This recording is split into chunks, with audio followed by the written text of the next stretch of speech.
అందరికీ నమస్కారం. ఈరోజు మనం చెప్పుకోబోయే కథ అడవి జాతి మొగుడు అందమైన పెళ్ళాం.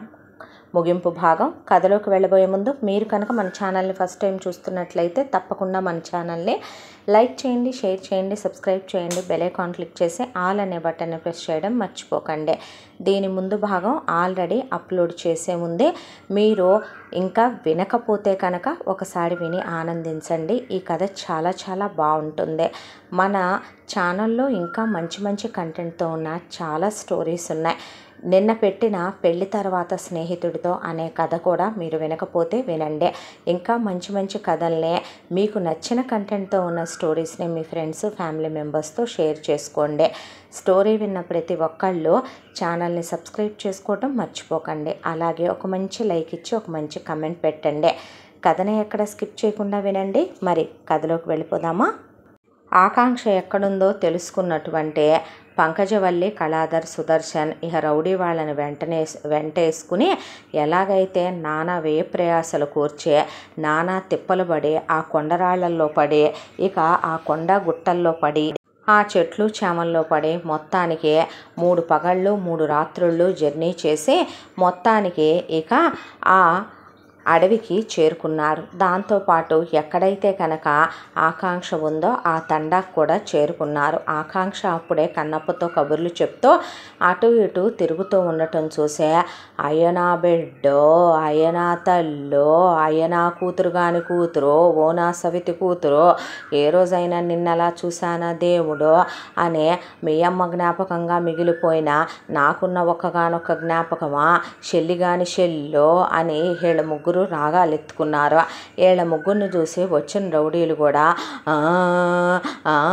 అని వీళ్ళు చెప్పినట్టు కచేరీ చేయటం మొదలుపెట్టారు. దాంతో కొండజాతి ప్రజలాయ వాళ్ళు అందరూ చుట్టూ గుమ్ముగూడారు.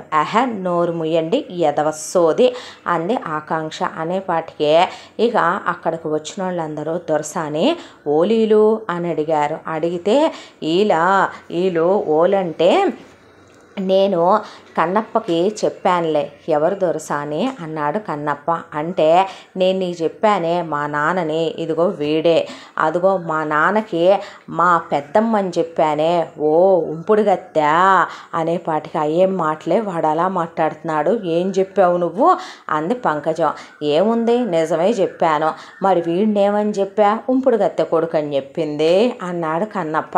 అనేపాటికి ఏంటి కన్నప్ప నువ్వు మాట్లాడేదని అక్కడున్న కొండజాతి ప్రజలందరూ అడిగితే ఒలివలే అని ఇక కన్నప్ప నిజం చెప్పేపాటికి వాళ్ళందరూ గడ్డాలు పట్టుకొని, ఓషమ్మనే ఎంత పెద్ద తప్పు చేసినావే, అదే ఏడైతేనా, ఏడైతే ఏం చేద్దురేంది అంది పంకజవల్లే. చెట్టుకి ఏలాడగట్టి కింద ఈటిలు పెట్టి పొడిసి చంపేయము, వాయమ్మనే ఇట్టాటి మాకాడ చెల్లవు అన్నారు వాళ్ళు. మీదుంపలదేగా ఇంక నయం, నాగరిక ప్రపంచం అన్నా అక్కడే నయం కదూ అని మంది మళ్ళీ పంకజవల్లి. ఓవర్ యాక్టింగ్ వద్దని చెప్పా. అంటే అదేంటే బతికున్న దానివే ఉన్నావో పోయావో తెలియక మేమెంత దిగులు పడిపోయాం, ఎంత టెన్షన్ పడిపోయాం, అసలు ఎంత డబ్బు ఖర్చు పెట్టి ఎంతమందితో ఎతికిచ్చామో కొంపగా జావచ్చుగా అన్నాడు కళాధర్. ఇక మోస్తావా నువ్వు, ఓ తెగ బాధ్యత గల తండ్రిలా మాట్లాడేకు నాన్న నువ్వు. అసలు ఏం జరిగిందో తెలుసుకోకుండా నేను ఆ రోజు ఎలా ఫెయిల్ అయినాయో, నా స్కూటీ బ్రేకులు ఫెయిల్ అయినాయి. ఆ తర్వాత నేను అక్కడి నుంచి వర్షంలో స్కిడ్ అయి పడిపోయి వీళ్ళకి దొరికానంట. దొరికాక తీసుకొచ్చాక ఒళ్ళంతా దెబ్బలు, 2 నెలలకు స్పృహలోకి వచ్చాను, కాలు ఫ్రాక్చర్ అయింది. ఎలా వస్తారు, ఎక్స్ట్రాలు వాక్కో. ఇక్కడ ఏమైనా ఫోన్లు ఉన్నాయా, నేనేమైనా ఫోన్ తెచ్చుకున్నానా, ఇక్కడ సెల్ టవర్లు ఉన్నాయా, సిగ్నల్స్ ఉంటాయా, బయటకు ఎలా రావాలో నా దగ్గర ఏమన్నా రూట్ మ్యాప్ ఉందా, ఏదో పెద్ద గూగుల్ గార్డెన్లే చెప్పావు కానీ ఇక ఆపు అనేసరికి అదిగా అదే, ఎంతకీ మీరెలా వచ్చారు, అమ్మా మా కష్టాలు ఎవరికని చెప్పుకోలేవే, 3 పగళ్ళు 3 రాత్రుళ్ళు మా బతుకు కుక్కలు పడ్డయ్యా చెప్పమ్మా. నడిచి ఎంత లెక్కకి అడవి రాదే, వచ్చాక అడవిలోంచి దిక్కుమాలిన తండారాదే ముదరష్టపు మందాన మా ఒళ్ళంతా పులిసిపోయింది అయ్యా అంది పంకజవల్లె. అనేసరికి నాకు కూడా అసలు బాడీ పెయిన్స్ మామూలుగా లేవు బేబీ అన్నాడు కళాధర. అన్నాక చెల్లి అసలు ఏ పార్ట్లు పనిచేయట్లేదే నా తల్లి అన్నాక రౌడీలు కూడా నీరసిచ్చిపోయారు. నీరసిచ్చిపోయేపాటికి ఇహ ఈ పూటకి వెళ్ళే ఓపిక కూడా లేదే అనేపాటికి సరేలే ఓవర్ యాక్టింగ్ ఆపి ఎటు వచ్చారు కదా, వచ్చినందుకు ఈ పూట ఇక్కడే జావండే. అదేంటి రావా ఏంటే అంటే ఇవాళ రేపు ఉండి ఎల్లుండి వెళ్దాంలే, రేపు ఇక్కడ కొంచెం వాళ్ళదే అమ్మవారికి వనదేవతకి వాళ్ళు చిన్న ఫెస్టివల్ చేసుకుంటారు అంటే అవునా అక్కక్క ముక్క దొరుకుద్దేమే అంటే నీకేది కావాలో అన్నీ ఉంటాయి, నువ్వు అన్ని రకాలు తినే మృగానివేగా అనేసింది పిల్ల. అన్న తర్వాత వేళ వరకు ఒక గుడిసిచ్చి ఆ గుడిసెలో ఉండమన్నారు. రౌడీలు విత్ కళాధర్, పంకజవల్లి, సుదర్శన్ ఆ గుడిసెలో ఉన్నారు. ఉన్న తర్వాత ఇహ తెల్లారి వాళ్ళు అమ్మవారికి ఫెస్టివల్ చేసుకున్నారు. ఎంత దాంట్లో ఆకాంక్ష మాత్రం కన్నప్పతోనే ఉంది. ఆ తర్వాత కన్నప్పని అడిగింది, వాళ్ళు వచ్చారు కదా నన్ను వెళ్ళిపోమ్మంటావా? అదేంటి దొరసాని వెళ్ళొద్దా? మీ నాగరికులు ఈ అడవి ప్రపంచంలో ఉండలేరు దొరసాని, నువ్వు బోలెడంత పెద్ద పెద్ద చదువులు చదివినమ్మవే, నువ్వు అక్కడ ఉండటమే కరెక్ట్, నువ్వు ఇక్కడ ఏమని ఉంటావు చెప్పు? ఏదో 4 రోజులు దారి తెలియక తప్పిపోయి వచ్చిన దేవత లాంటి దానివి నువ్వు, అయిపోనాదిగా ఇంకా వెళ్ళిపోవాలిగా అన్నాడు కన్నప్ప. నీ వెళ్ళిపోతే నీకు గుర్తొస్తానా కన్నప్ప? ఎందుకు గుర్తురావు, నేను ఎందుకు మర్చిపోతాను నిన్ను? అయితే ఇంకో అమ్మాయిని పెళ్లి చేసుకుంటావా చేసుకోవా? ఏమో దాని గురించి నేను ఆలోచించలేదు. మరి నన్ను చేసుకోమంటావా? దొరబాబు లాంటి అబ్బాయిని చేసుకోవాలి. మళ్ళీ నువ్వు మనువాడాక నువ్వు మీ ఆయనతో కలిసి ఇక్కడికి రావాలి. ఆహా ఇంకా అని ఒక్కటేసింది కన్నప్పని. ఎందుకు దొరసాని కొడతావో? నీలాంటి వాడికి ఎలా నా గోడు చెప్పాలో అర్థం కాకరా వెర్రి వెంగళప్ప అంది. అన్న తరువాత ఆ తెల్లాడి ఫెస్ట్ ఇక బాగా హడావిడి. ఆ హడావిడి అయిపోయిన తర్వాత వీళ్ళు బాగా అడవిలో దొరికే అన్ని వన్యమృగాల్ని దున్నపోతులు తిన్నట్టు రౌడీలు తిని అక్కడ దొరికే ఆ కళ్ళు గిళ్ళు ఇప్పసారా అవన్నీ తాగి రౌడీలు పడిపోయారు. కళాధర్, పంకజవల్లి, సుదర్శన్ కూడా తాగి బాగా తిని గుడిసెలో దూరారు. అయితే వెళ్ళిపోతున్నాననే బాధ ఒకవైపున, కానీ కన్నప్ప నేను నిన్ను మర్చిపోను, నిన్ను విడిచి నేను వెళ్ళట్లేదు. నేను జస్ట్ ఇప్పుడు వెళ్ళి ఇక్కడ నుండి బయటికి ఎలా వెళ్ళాలో తెలుసుకొని నేను మళ్ళీ నీ కోసం తిరిగి వస్తా. ఎందుకు అన్నాడు. అంటే వస్తానంటున్నాగా 3 days ఆగు, మళ్ళీ నేను ఎలాగో దారి రూట్ మ్యాప్ పట్టుకొని వచ్చేస్తాను. ఎందుకు దొరసానే? వస్తాగా, వచ్చిన తర్వాత నీకు విషయం చెప్తాగా నేను అని పాపం ప్రపోజల్ రింగ్ తీసుకొచ్చి రింగ్ పెట్టి ప్రపోజ్ చేసి చెప్దామన్నది ఆకాంక్ష ఆశ. అయితే ఈలోపు ఈ 3 రోజులు నిన్ను వదిలి నేను ఉండలేనురా, నీ జ్ఞాపకాలు నన్ను చంపేస్తాయి, కొలిమిలో వేసి కాల్చినట్టు కాల్చేస్తాయి. కాబట్టి మనం మెమరీస్గా గుర్తుండిపోవాలి అంటే సెల్ఫీలు తీసుకుందాం, ఫోటోలు తీసుకుందాం. ఉండు, నా దగ్గర ఫోన్ లేదు కానీ ఈ ముగ్గురు దరిద్రుల్లో ఎవరో ఒకళ్ళ ఫోన్లు తీసుకొస్తాం, ముగ్గురి ఐఫోన్లు స్మార్ట్ ఫోన్లే ఉన్నాయి ఉండు అని కన్నప్పకి చెప్పి ఆకాంక్ష అక్కడికి వెళ్ళేసరికి కళాధర్, పంకజవల్లి, సుదర్శన్ ఇంకా నిద్రపోలా.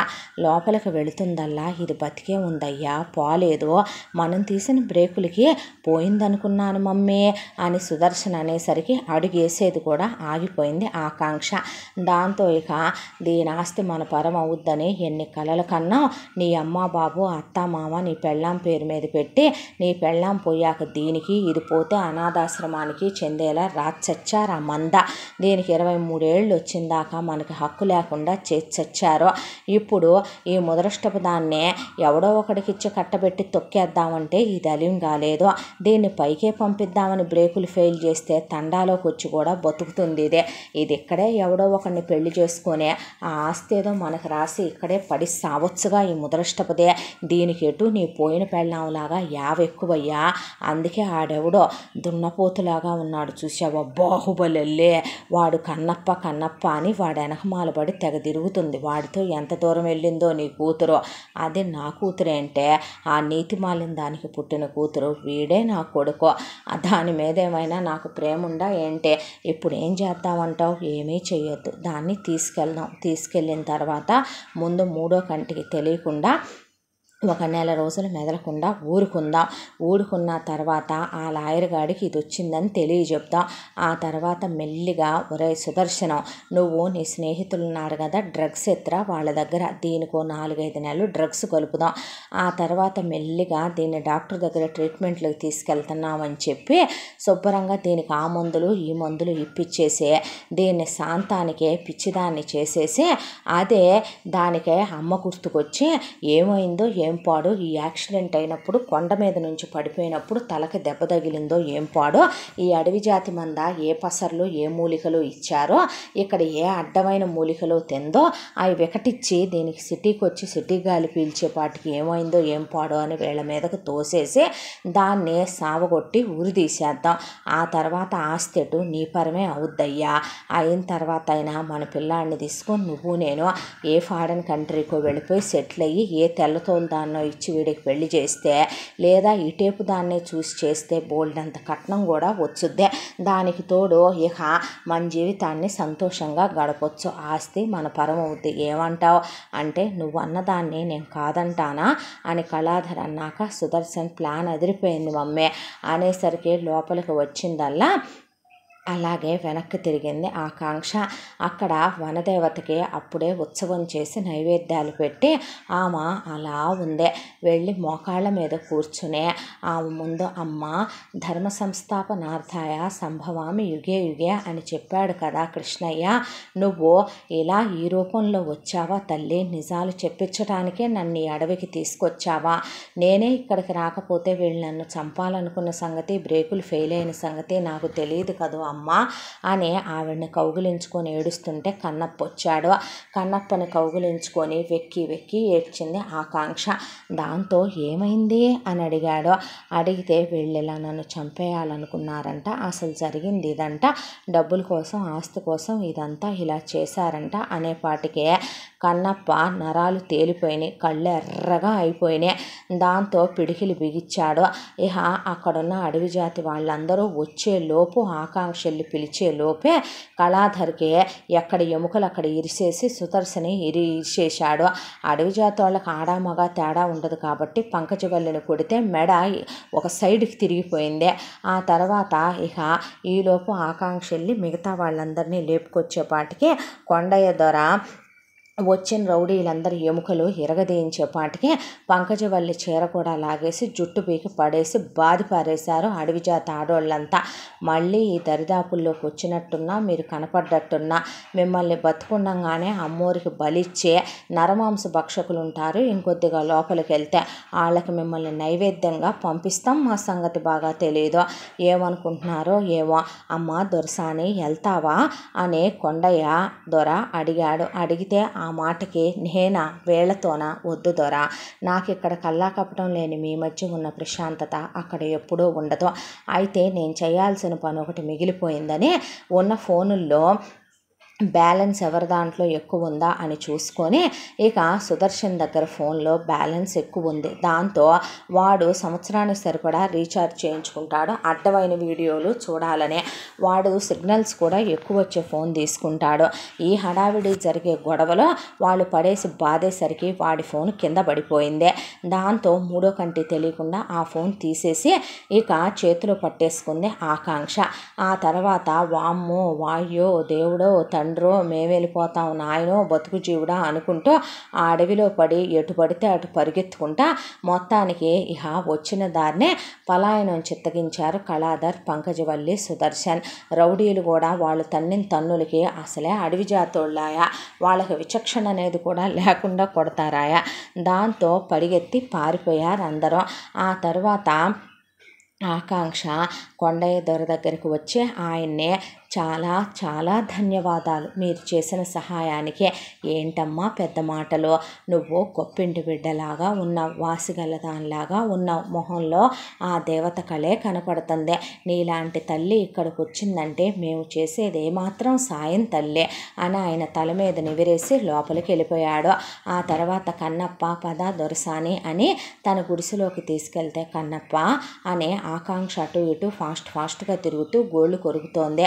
అలా గోళ్ళు కొరకరాదు, తప్పు కదూ అన్న తర్వాత అబ్బా టెన్షన్లో ఉన్నాను లేరా, స్ట్రెస్ అంది. అంటే ఏంటి అన్నాడు వీడొకడు. ఓరే నా మగడా, ఇప్పుడు నాకు కంగారుగా ఉంది. ఎందుకు కంగారు? మళ్ళీ వాళ్ళు వస్తారనా? నీ ప్రాణానికి నా ప్రాణం అడ్డు దొరసానే. వాళ్ళు నీ మీద చెయ్యాలంటే, నిన్నో మాట నాలంటే నన్ను దాటే రావాలి. అది కాదు కన్నప్ప, ఇప్పుడు వీళ్ళు వెళ్ళిన తర్వాత అక్కడే డ్రామా ప్లే చేస్తారో అని నన్నొక్కసారి సిగ్నల్స్ దొరికే చోటుకి తీసుకెళ్ళవా కన్నప్ప అని అడిగింది. అడిగితే అంటే ఏంటి అని అడిగాడు. అంటే మనం మాట్లాడటానికి వీలుగా ఉండే చోటు, చాలా ఓపెన్గా ఉంటుంది, విశాలంగా ఉండే చోటుకి వెళ్ళాలి అని అడిగితే, అయితే కొండెక్కుతావా మరి అన్నాడు కన్నప్ప. అమ్మో కొండ, సరే ఎక్కుతాలే పద అంది. అంటే నీ వల్ల కాదులే కానీ రా అని చెప్పి పాపం తనే ఉప్పెక్కించుకొని ఒకవైపున ఆ రాళ్ళు గుట్టలు పట్టుకుంటూ కొండ మీదకి తీసుకెళ్ళాడు. ఒళ్ళంతా కొట్టుకుపోయింది కన్నప్ప. పర్లేదు, నాకు ఇవన్నీ మామూలేలే కానీ నువ్వేదో పని మీద వచ్చానన్నావుగా, కానీ దొరసాని వెళ్దాం అని పక్క కూర్చున్నాడు కన్నప్ప. సిటీలో ఉన్న చాలామందికి లేనిది చదువున్న సంస్కారం. పక్కన వాళ్ళ విషయాలు ఏంటా అనేది జనాలకి చాలా కావాలి.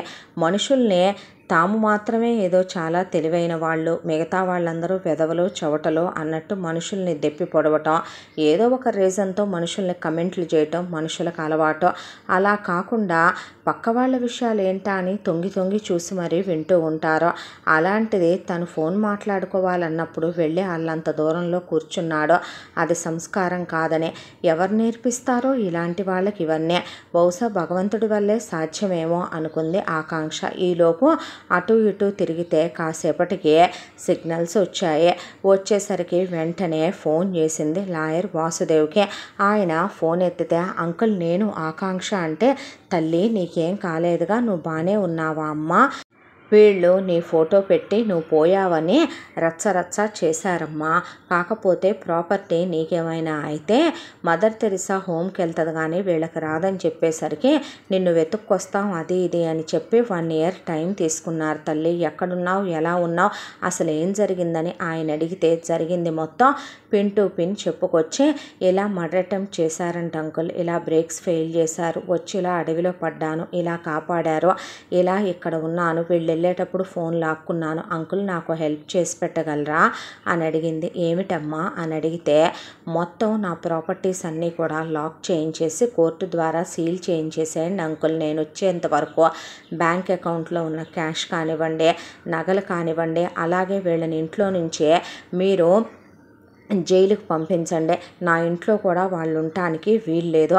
కావాలంటే నేను ఇప్పుడే మీతో వీడియో కాల్లో మాట్లాడుతూ నేను మీకు వాంగ్మూలం చెప్తాను. దాంతోపాటు నేను మీకు రిటర్న్ మెయిల్ చేస్తాను కావాలంటే ఒక కంప్లైంట్. అలాగేనమ్మా, ఇలా ఇలా చెయ్యి, ఇలా ఇలా చెయ్యి, ఇలా ఇలా చెయ్యి అని ఆయన మొత్తం చెప్పాడు. నువ్వెప్పుడు వస్తావమ్మా అంటే, ఒక ముఖ్యమైన పని మీద ఉన్నాను అంకుల్ అని మూలకు వెళ్ళిపోయింది. ఏమిటమ్మా ఆ పని అని అడిగాడు ఆయన. ఇక్కడ నాకు నా జోడీ తగిలింది అంకుల్. అంటే ఏంటి, అడవి అబ్బాయా అన్నాడు ఆయన. అవును అంకుల్, అడవి జాతే వాడే అయినా కూడా చాలా నీతిమంతుడు. ఇదిగో చూడండి ఎంత దూరంలో కూర్చొని ఉన్నాడో.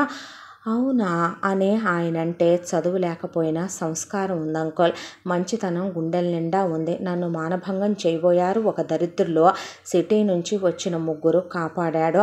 వీళ్ళు నన్ను చంపేయాలనే దాంతోనే వచ్చారు, నన్ను కాపాడాడు. వాడు నాతో ఉంటే సైన్యం ఉన్నట్టేన అంకుల్. అలాంటి వాడిని ఎలా వదిలేసుకోమంటారు చెప్పండి. ఇప్పుడు నేను వచ్చేసాను అనుకోండి, ఇక్కడ వాడికి ఇంకో దాన్ని దేన్నో దాన్ని ఇచ్చి కట్ట పెట్టేశారనుకోండి, నా వాడు నా చేయి జారి పోతాడు కదో. అంటే పోనీ నేను రానా అమ్మా, వచ్చి మాట్లాడినా? అయ్యో అంకుల్, వాడికి అలా చెప్తే తెలీదు, నేనే వాడికి అర్థమయ్యేలా చెప్తాను అంకుల్, తర్వాత వద్దురుగానే ఫోన్ నేను జాగ్రత్తగా పెట్టుకుంటాను అంకుల్, ఛార్జర్ కూడా తీసుకున్నాను, ఛార్జింగ్ ఎలా పెట్టుకుంటావమ్మా అని అడిగాడు ఆయన. వాళ్ళు వెళ్ళేటప్పుడు ఆల్మోస్ట్ అందరి దగ్గర ఉన్న పవర్ బ్యాంకులన్నీ కొట్టేశాను అంకుల్ అని చెప్తే ఆయన పక్కా నవ్వాడు.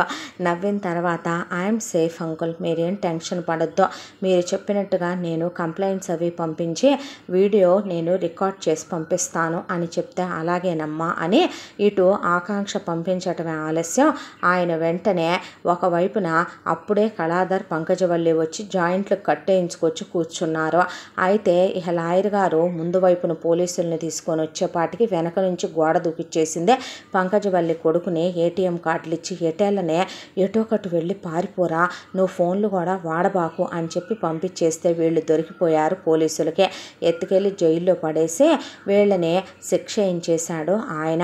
అటెంప్ట్ మర్డరు ఇలా బ్రేకులు తీశారని, అయితే వీళ్ళ కొడుకు పరారీలో ఉన్నాడని రాయించి ఆస్తి మొత్తాన్ని జాగ్రత్తగా కోర్టు వాళ్ళ పర్మిషన్తో అమ్మాయి వచ్చేంత వరకు జాగ్రత్తగా ఉంచాలని చెప్పి సీల్ వేయించేశాడు ఎక్కడదక్కడ.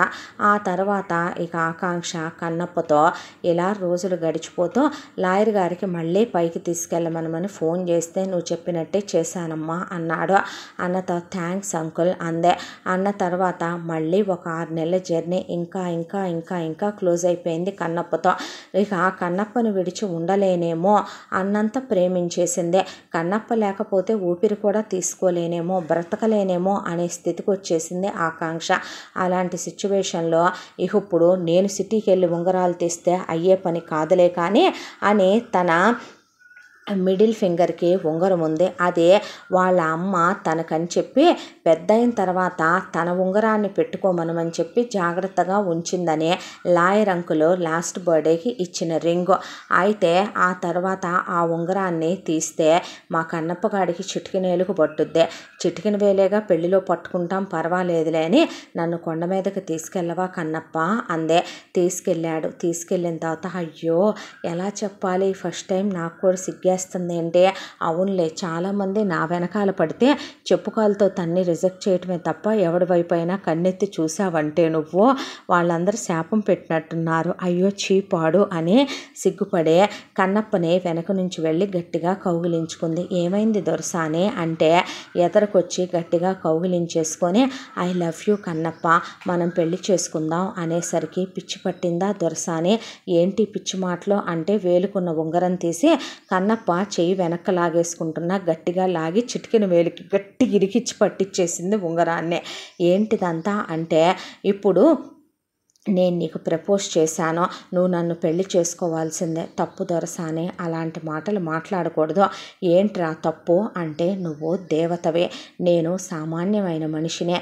దేవత వచ్చి మనిషి ఇంట్లో ఉంటే ఆమెకి సేవలు చేసుకోవటం అదృష్టంగా భావించాలే తప్ప నీలాంటి నాగరికత ఉన్న మనిషిని, చదువుకున్న మనిషిని, సంస్కారం ఉన్న మనిషిని భార్యని చేసుకోవాలని, నీ ఒంటి మీద చెయ్యేయాలని, పిల్లల్ని కనాలని అనుకోకూడదు దొరసాని అంటే ఒరే బాబు నీకేమైనా పిచ్చి పట్టిందా ఏంట్రా, నీకు నేను చెప్తే అర్థం కాదా, నాకు అమ్మ లేదు నానే వాళ్ళు లేరు, ఉన్న బాబు వాడు ఇప్పుడు జైలుకి పోయి ఉన్నాడు, వాడే ఫస్ట్ వాడు అనుకున్న ఆ ఉంపుడు గత్తెతో సహా పోయి జైల్లో కూర్చున్నాడు, వాడు కొడుకు పారిపోయాడు, నాకు నానే వాళ్ళెవరూ లేరు కన్నప్ప. ఎవరు చెప్పారో, నువ్వు మొన్న ఒక ఆయనకి ఫోన్ చేశావుగా ఆయన ఎవరో ఉన్నాడనే, ఆయనకి చెప్తే నీకు డబ్బు ఉంది, చదువు ఉంది, అందం ఉంది, తెలివి ఉంది, నీకు తగ్గ అబ్బాయి ఎక్కడో పుట్టే ఉంటాడో, నువ్వు అలాంటి చేసుకోవాలి, నన్ను చేసుకునే కర్మ నీకేం పట్టింది దొరసానే, మేము అడవి జాతోళ్ళం, మాకు తప్పు ఒప్పులు తెలియవు, మాకు విచక్షణ జ్ఞానాలు తెలియదు, ఈ అడవిలో చెట్లల్లో చెట్లుగా పుట్లల్లో పుట్లగా కలిసిపోయి బతికే మనుషులం, నువ్వు ఇక్కడ వాళ్ళకి శుభ్రత లేదని తిండే తినలేకపోయావు, నేను నాగరిక ప్రపంచంలోకి వచ్చి బతకలేను, బతక్కరా పోనీ ఇక్కడే ఒక గుడిసేసుకొని కాపురం పెట్టేసుకుందాం దొరసానే, కొన్ని చెప్పుకోవటానికి బాగుంటాయి అంతే, ఆచరణలోకి వచ్చాక బాగుండవు, పోనీ ఒక 6 నెలలు అక్కడుండి 6 నెలలు ఇక్కడ ఉందాం, పోనీ నెల అక్కడుండి నెల ఇక్కడ ఉందాం కన్నప్ప, మన పిల్లలకి అయ్యి ఇయ్యి రెండూ తెలుస్తాయిరా, తెలిసేరా పెంచుదావురా అంటే వద్దంటున్నానా అంటే ఎందుకొద్దురా, ఎందుకొద్దు అంటే ఆకాశం నుంచే దేవుడు దేవదూతని పంపిస్తే ఆ దేవదూత దీవెన పొందాలనుకోవాలే తప్ప ఆ దేవదూతని సొంతం చేసేసుకొని గుడిసెలో కట్టేసుకోవాలనుకుంటే అది స్వార్థం అవుతే అనేసరికి ఓరిని పిచ్చి పాడుగాను చెబితే వినవేంట్రా అడివోడా, నేను నిన్ను ప్రేమిస్తున్నాను, నువ్వు లేకపోతే నేను చచ్చిపోతాను కన్నప్ప, నేను బతకనంటే పిచ్చి పట్టింది దొరసాని నీకు,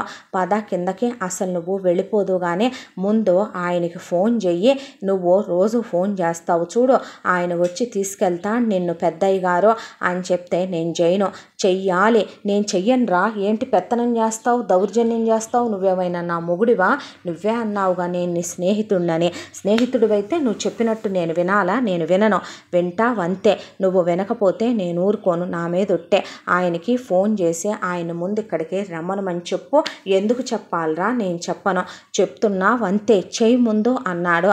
అనేసరికి ఏడ్చుకుంటా ఆయనకి ఫోన్ చేసిందే, ఫోన్ చేసి అంకుల్ నన్ను వీడు నో అంటున్నాడు అంకుల్, మీరు రారా అనేపాటికే నాకు లొకేషన్ షేర్ చేయమ్మా, నేను వెంటనే బయలుదేరుతానన్నాడు ఆయన. పద నువ్వు ముందు కిందకే, నేను రాను, నేను ఇక్కడే ఉంటాను అంది. పిచ్చి మాటలు మాట్లాడకుండా పద దొరసాని నిన్ను తీసుకెళ్ళి కొండ దొరకప్ప చెప్పి ఆ తర్వాత ఆయన రాగానే ఆయనకు అప్పచెప్పి పంపిస్తాను, ఇక్కడ ఉండి నీకు నువ్వు చూసిన కల్మషం ఉన్న మనుషుల మధ్య పెరిగి ఇక్కడ నీకు జనాలందరూ నచ్చేసి ఏదో 4 రోజులు ఉండి ఇదే ప్రపంచం అనుకుంటున్నావు, ఇలాంటి లోకంలో నువ్వు బ్రతకలేవు, పదమంటే అంతేనా, నువ్వు నా మాట వినేది ఇంతే, అయితే నువ్వు నన్ను లెక్క చేయవన్నమాట, అయితే నువ్వు నాకు ఇచ్చే విలువ ఇదేనమాట దొరసాని, పద అనేసరికి గట్టిగా కన్నప్పను పట్టుకొని ఆ కన్నప్ప తోసేస్తున్నా ఆకుండా మెడ గట్టిగా వాటేసుకొని ఆపకుండా లిప్ కిస్ పెట్టేసిందే. ఇక కన్నప్ప వెనక్కి తోసేస్తున్నా ఎంత గట్టిగా పెట్టేసిందంటే కన్నప్ప కళ్ళల్లో నీళ్లు తిరిగిపోయినాయి. అలా ఒక 20 నిమిషాలు ముద్దు పెట్టిన తర్వాత అప్పుడు గట్టిగా పట్టుకొని వెనక్కని నుంచోబెట్టాడు కన్నప్ప. ఆ తర్వాత పెదవులు తుడిచేసుకున్నాడు. పెదవుల మీద నేను పెట్టిన ముద్దు నీ మనసులో ముద్రించకపోద్దురా, ఎలా తుడిచేస్తావు నువ్వు నన్ను ఇక్కడి నుంచి పంపించేయాలనుకుంటే నీ వల్ల అవుద్దా, నేను వెళ్తావు, నువ్వు వెళ్ళకపోతే నేను సచ్చినంత ఒట్టే నువ్వు వెళ్తావు, ఎందుకురా అలా మాట్లాడతావు, ఎందుకురా అలా ఒట్టేస్తావు నువ్వు అనేపాటికి పద నువ్వు ముందు కిందకి అని కిందకి తీసుకొచ్చేసాడు. తీసుకొచ్చేసాక అక్కడున్న వాళ్ళంతా ఏమైందిరా అని జనాలందరూ గుమ్ముగూడేశారు. జనాలందరూ గుమ్ముగూడేసిన తర్వాత ఒక పెద్ద ఆయన రావాలి, వచ్చాక మాట్లాడతాను అన్నాడు. అన్న తర్వాత ఆయన వచ్చేంత వరకు అన్నం తినమంటే తిందే, ఇక ఫ్రూట్స్ తినమంటే తిందే, బతిమిలాడితే విందే, గట్టిగా పట్టుకొని నోరు తెరిచి నోట్లో పెట్టేశాడు కన్నప్ప. ఈ ప్రేమే చూపిస్తావు, మళ్ళీ నన్ను వద్దు అని తోసేస్తావు, ఇది ప్రేమ కాదు, నీకు నేను చెప్పా అమ్మవారికి నైవేద్యం పెడతాం, ఒరే ఓ గుడి కట్టేసిపోని నన్ను అందులో పెట్టరా, పీడ వదిలిపోద్ది, ఇక్కడే పడుంటాను నేను అన్నాక లాయర్ వాసుదేవ్ రానే వచ్చాడు. ఏమైందమ్మా అంటే అంకుల్ ఇలా జరిగిందంటే చేసుకో బాబు, అమ్మాయి చాలా మంచిదయ్యా, చేసుకుంటే తప్పే ఉంది బాబు, అడవి జాతోళ్ళేంటి నాగరీకులేంటి ఈ మాటలేంటయ్యా, అంతగైతే నువ్వు అక్కడికి రా, కొన్నాళ్ళు అక్కడ కొన్నాళ్ళు ఇక్కడ ఉందామంటుంది కదా అని ఆ అడవి దొర కొండయ్యతో కూడా మాట్లాడితే అక్కడున్న వాళ్ళందరూ కూడా అమ్మాయి గారు చాలా మంచిది కదరా, చేసుకో దొరసాని, నువ్వు బాగుంటారంటే పిచ్చేమైనా ఎక్కిందా మీకు, పిచ్చి పట్టిందా మీకు, దొర నువ్వు చిన్నప్పటి నుంచి ఏం నేర్పించావు, ఎవరైనా సరే బాధలో కష్టంలో ఉండి ఇక్కడికి వస్తే మనం ఆదుకోవాలే తప్ప వాళ్ళ ఒంటి మీద సొమ్ము కానీ వాళ్ళ మీద ఆశతో కానీ మనం వాళ్ళకి దగ్గర కాకూడదని చెప్పావా లేదా, నేను అది నువ్వు ఇంకా మాట్లాడొద్దు దొర, అమ్మాయి గారిని కూడా నేను అలాగే అనుకున్నాను, ఆవిడెక్కడ నేనెక్కడ, ఆకాశం ఆవిడ, పాతాళం నేను, ఒరే ఆకాశం నుంచి దూకే ఆకాశగంగ కూడా పాతాళానికే చేరుకుంటుందిరా మూర్ఖుడా, నువ్వు ఎన్నన్నా చెప్పు దొరసాని, నువ్వు ముందు బయలుదేరు అని గబా ఇక మీకు దండం పెడతానండి, తీసుకెళ్ళిపోండి ఇక్కడి నుంచి అనేసరికి నువ్వు నన్ను పంపిస్తున్నాను అనుకుంటున్నావు కదూ, నా మొండితనం గురించి నీకు బాగా తెలియదు కన్నప్ప, ఇదే మాటిస్తున్నాను చూడు, నిన్ను ముద్దు పెట్టాను నేను నీ పెదవుల మీద. ఇంకొకసారి మళ్ళీ వీళ్ళందరూ సాక్షిగా నువ్వు నా మొగుడివని వీళ్ళందరికీ తెలిసే విధంగా ఇప్పుడు ఏం చేస్తానో చూడు అని మళ్ళీ కన్నప్పని గట్టిగా పట్టుకొని పెదాల మీద ముద్దు పెట్టేసిందే. అక్కడే వనదేవత దగ్గర దండుంటే తీసుకొచ్చి మెళ్ళో వేసి మొహాన వాళ్ళు రక్తం బొట్టు పెడితే పెళ్ళైనట్టేననగానే చెయ్యి కోసుకొని బొట్టు పెట్టి, వీడిప్పుడు నా మొగుడు, ఇదిగో కొండదొర, నువ్వు ఎవరికైనా ఇచ్చి వీడిని పెళ్లి చేశావో ఇదే వనదేవత ముందు ప్రమాణం చేసి చెప్తున్నాను, దేవత మీద ఆన, నువ్వు బాగా గుర్తుపెట్టుకో. నేను ఇక్కడికి వచ్చి వీడికి పెళ్ళయిందనే విషయం చూశానో, వీడు మరొక ఆడదాన్ని తాకాడని నా కంట పడిందో, నేను ఇక్కడికిక్కడే తగలబడిపోతాను, లేదా అమ్మవారి ముందు ఉరిపోసుకొని చస్తాను. ఇది అమ్మవారి మీద ఆన.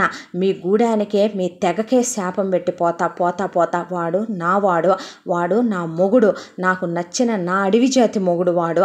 మీకెవరికి వాడి మీద హక్కు లేదు, నాకే ఉంది వాడి మీద హక్కు. పిచ్చి మాటలు మాట్లాడుకు దొరసాని పద అంటే నువ్వు నన్ను మోసం చేసి పంపిస్తున్నావు. స్నేహంలో మోసం ఉండకూడదు, ప్రేమలో ద్రోహం ఉండకూడదు. నేను నీకు అన్నీ చెప్పానురా, నేను నీకు దగ్గర అవుతున్నా నానని తెలిసే నువ్వు నన్ను తోసేస్తున్నావు కదూ, నన్ను పంపిస్తున్నావు కదూ. కానీ నేను నిన్ను వదలను కన్నప్ప. నా ప్రేమ ఎలాంటిదో నువ్వు చూస్తావు. ఇక్కడి నుంచి నేను ప్రతి నెల నీ కోసం వస్తాను. వచ్చి నీ దగ్గర నేను 3-4 రోజులు ఉండే వెళతాను. ఏ రోజు నీ మనసు కరుగుద్దో అప్పటి వరకు ఈ శరీరము నీదే, ఈ మనసు నీదే. నువ్వు నా వాడివే, నేను నీ దాన్నే. అప్పటిదాకా ఎవరు తాకటానికి కూడా నేను ఒప్పుకోను. నన్ను కాదు కూడదు అని నా జీవితంలోకి ఎవడన్నా రావాలను వచ్చినా నేను సావనైనా సస్తానేమో కానీ ఎవరికి నా మనసులో స్థానం ఇవ్వను, గుర్తు పెట్టుకో అందే ఆకాంక్ష. ఇక్కడి నుంచి వెళ్ళాక నీకు ఇక్కడ మనుషులు గుర్తుండరు, నేను గుర్తుండను. నీ నాగరిక ప్రపంచంలో పడితే నువ్వు అన్నిటినీ అందరినీ మర్చిపోతావు. ఎలా కనపడుతున్నానరా నేను నీకు అని లాగి చెంప మీద కొట్టిందే. నీకు ప్రేమ తెలియదురా, నువ్వు పశువువి, నువ్వు మృగానివి, నువ్వు అడవి జాతి దున్నపోతువి. అందుకే నేను చెప్తే నీకు అర్థం కావట్లా. నేను పెట్టిన ముద్దు నీ మనసుని తాకట్లా, నీకు స్పందనలు కలగట్లా, ఫీలింగ్స్ లేని మోరానివిరా నువ్వు అంటే అమ్మా అన్నాడు వాసుదేవ్. అవును అంకుల్, మీకేం తెలుసు, నాలాంటి ఒక అందమైన అమ్మాయి పెళ్ళాంగా వస్తానంటే ఈ అందమైన పెళ్ళాన్ని ఎవడైనా వద్దంటాడా, వీడు తప్ప అంటే అబ్బాయి మీరు మాట్లాడకండి అంకుల్ అన్నాక, అది కాదమ్మా దొరసానే, మాట్లాడొద్దు కొండయ్య దొర నువ్వు అని నేను వెళ్తున్నానురా. నువ్వు ఒట్టేసావు కాబట్టి నీ మాట కాదనకూడదని వెళ్తున్నాను. కానీ నేను నా మీద ఒట్టు పెట్టుకొనే చెప్తున్నాను, ఇక్కడికిక్కడే.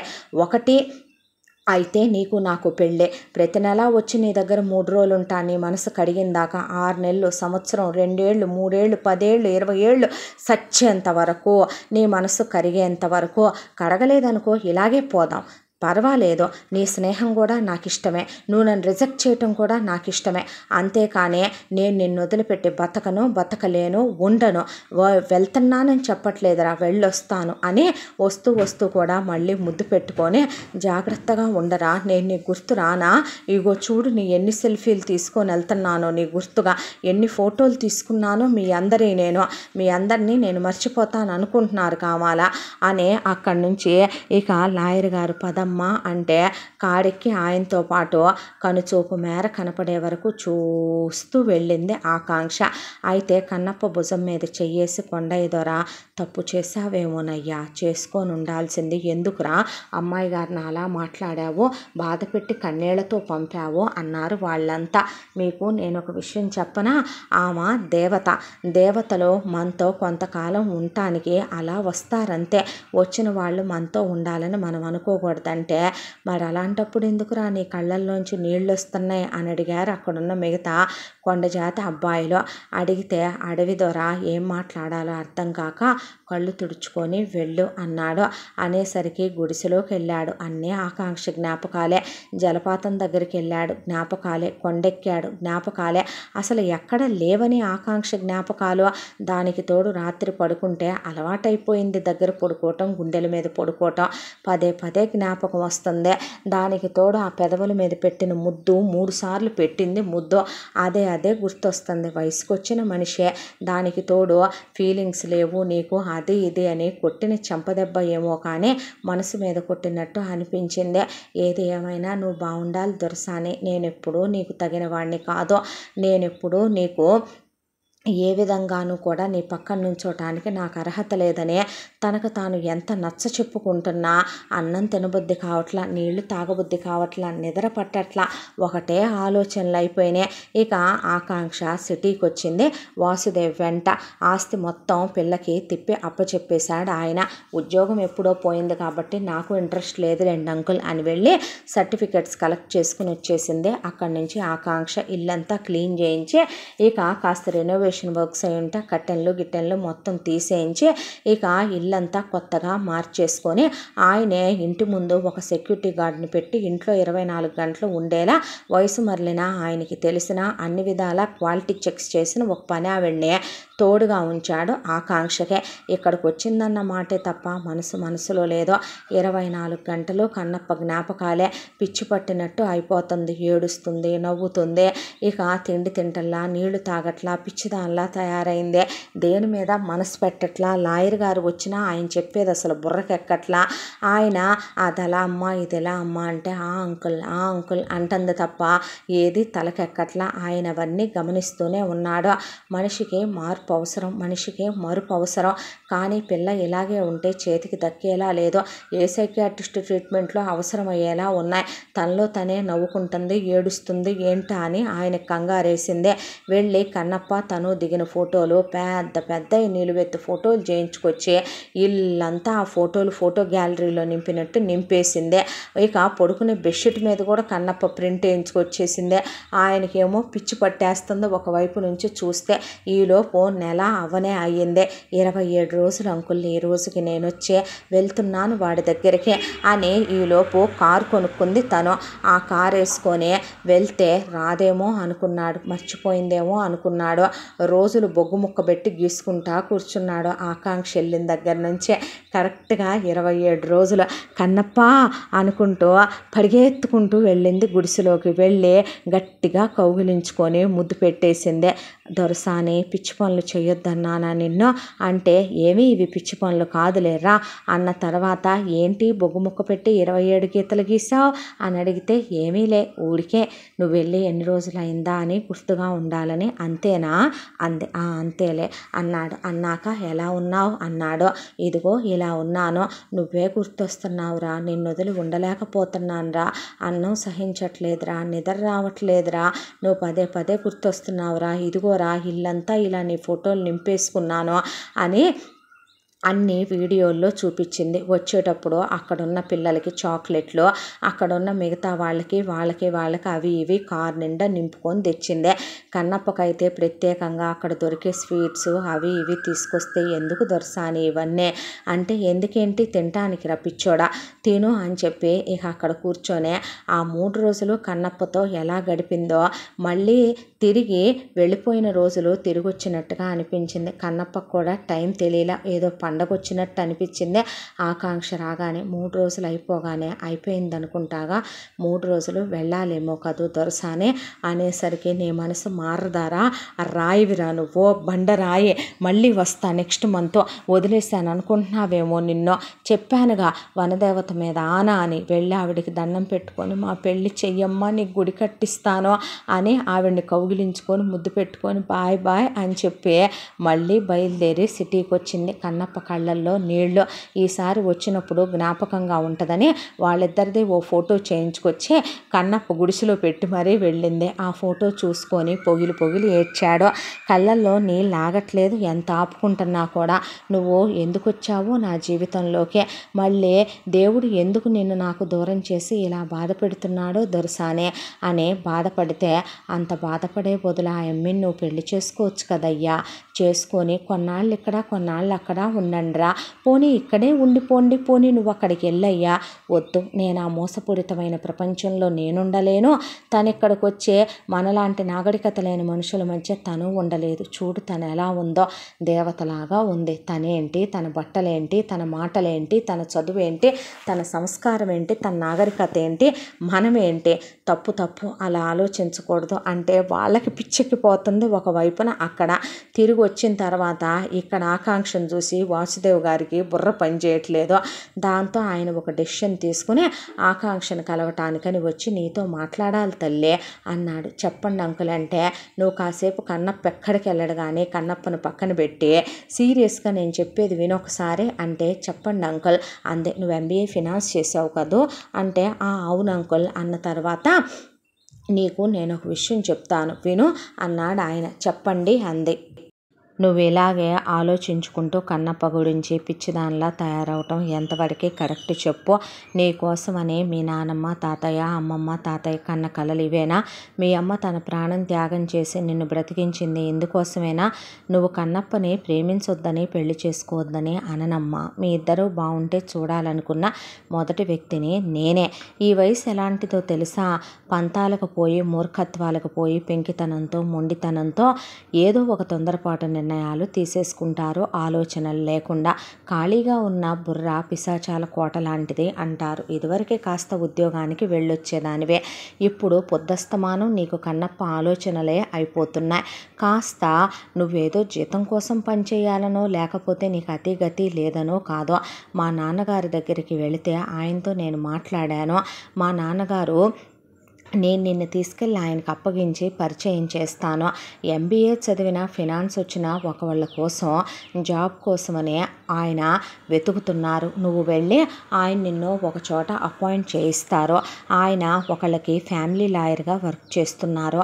నువ్వు అక్కడికి వెళ్తే నీకు ఆయన పనిప్పిస్తారు. మీకు తెలుసు కదా అంకుల్, నేను నెలలో 3 రోజుల పాటు నా అడవికి వెళ్ళాలి నా చిట్టి కన్నప్ప కోసం. అలాగేనమ్మా, నీ కన్నప్ప కోసం నువ్వు వెళ్ళేలా కూడా తాతగారు మాట్లాడతారు. సరే పదండి అయితే వెళ్దాం అందే.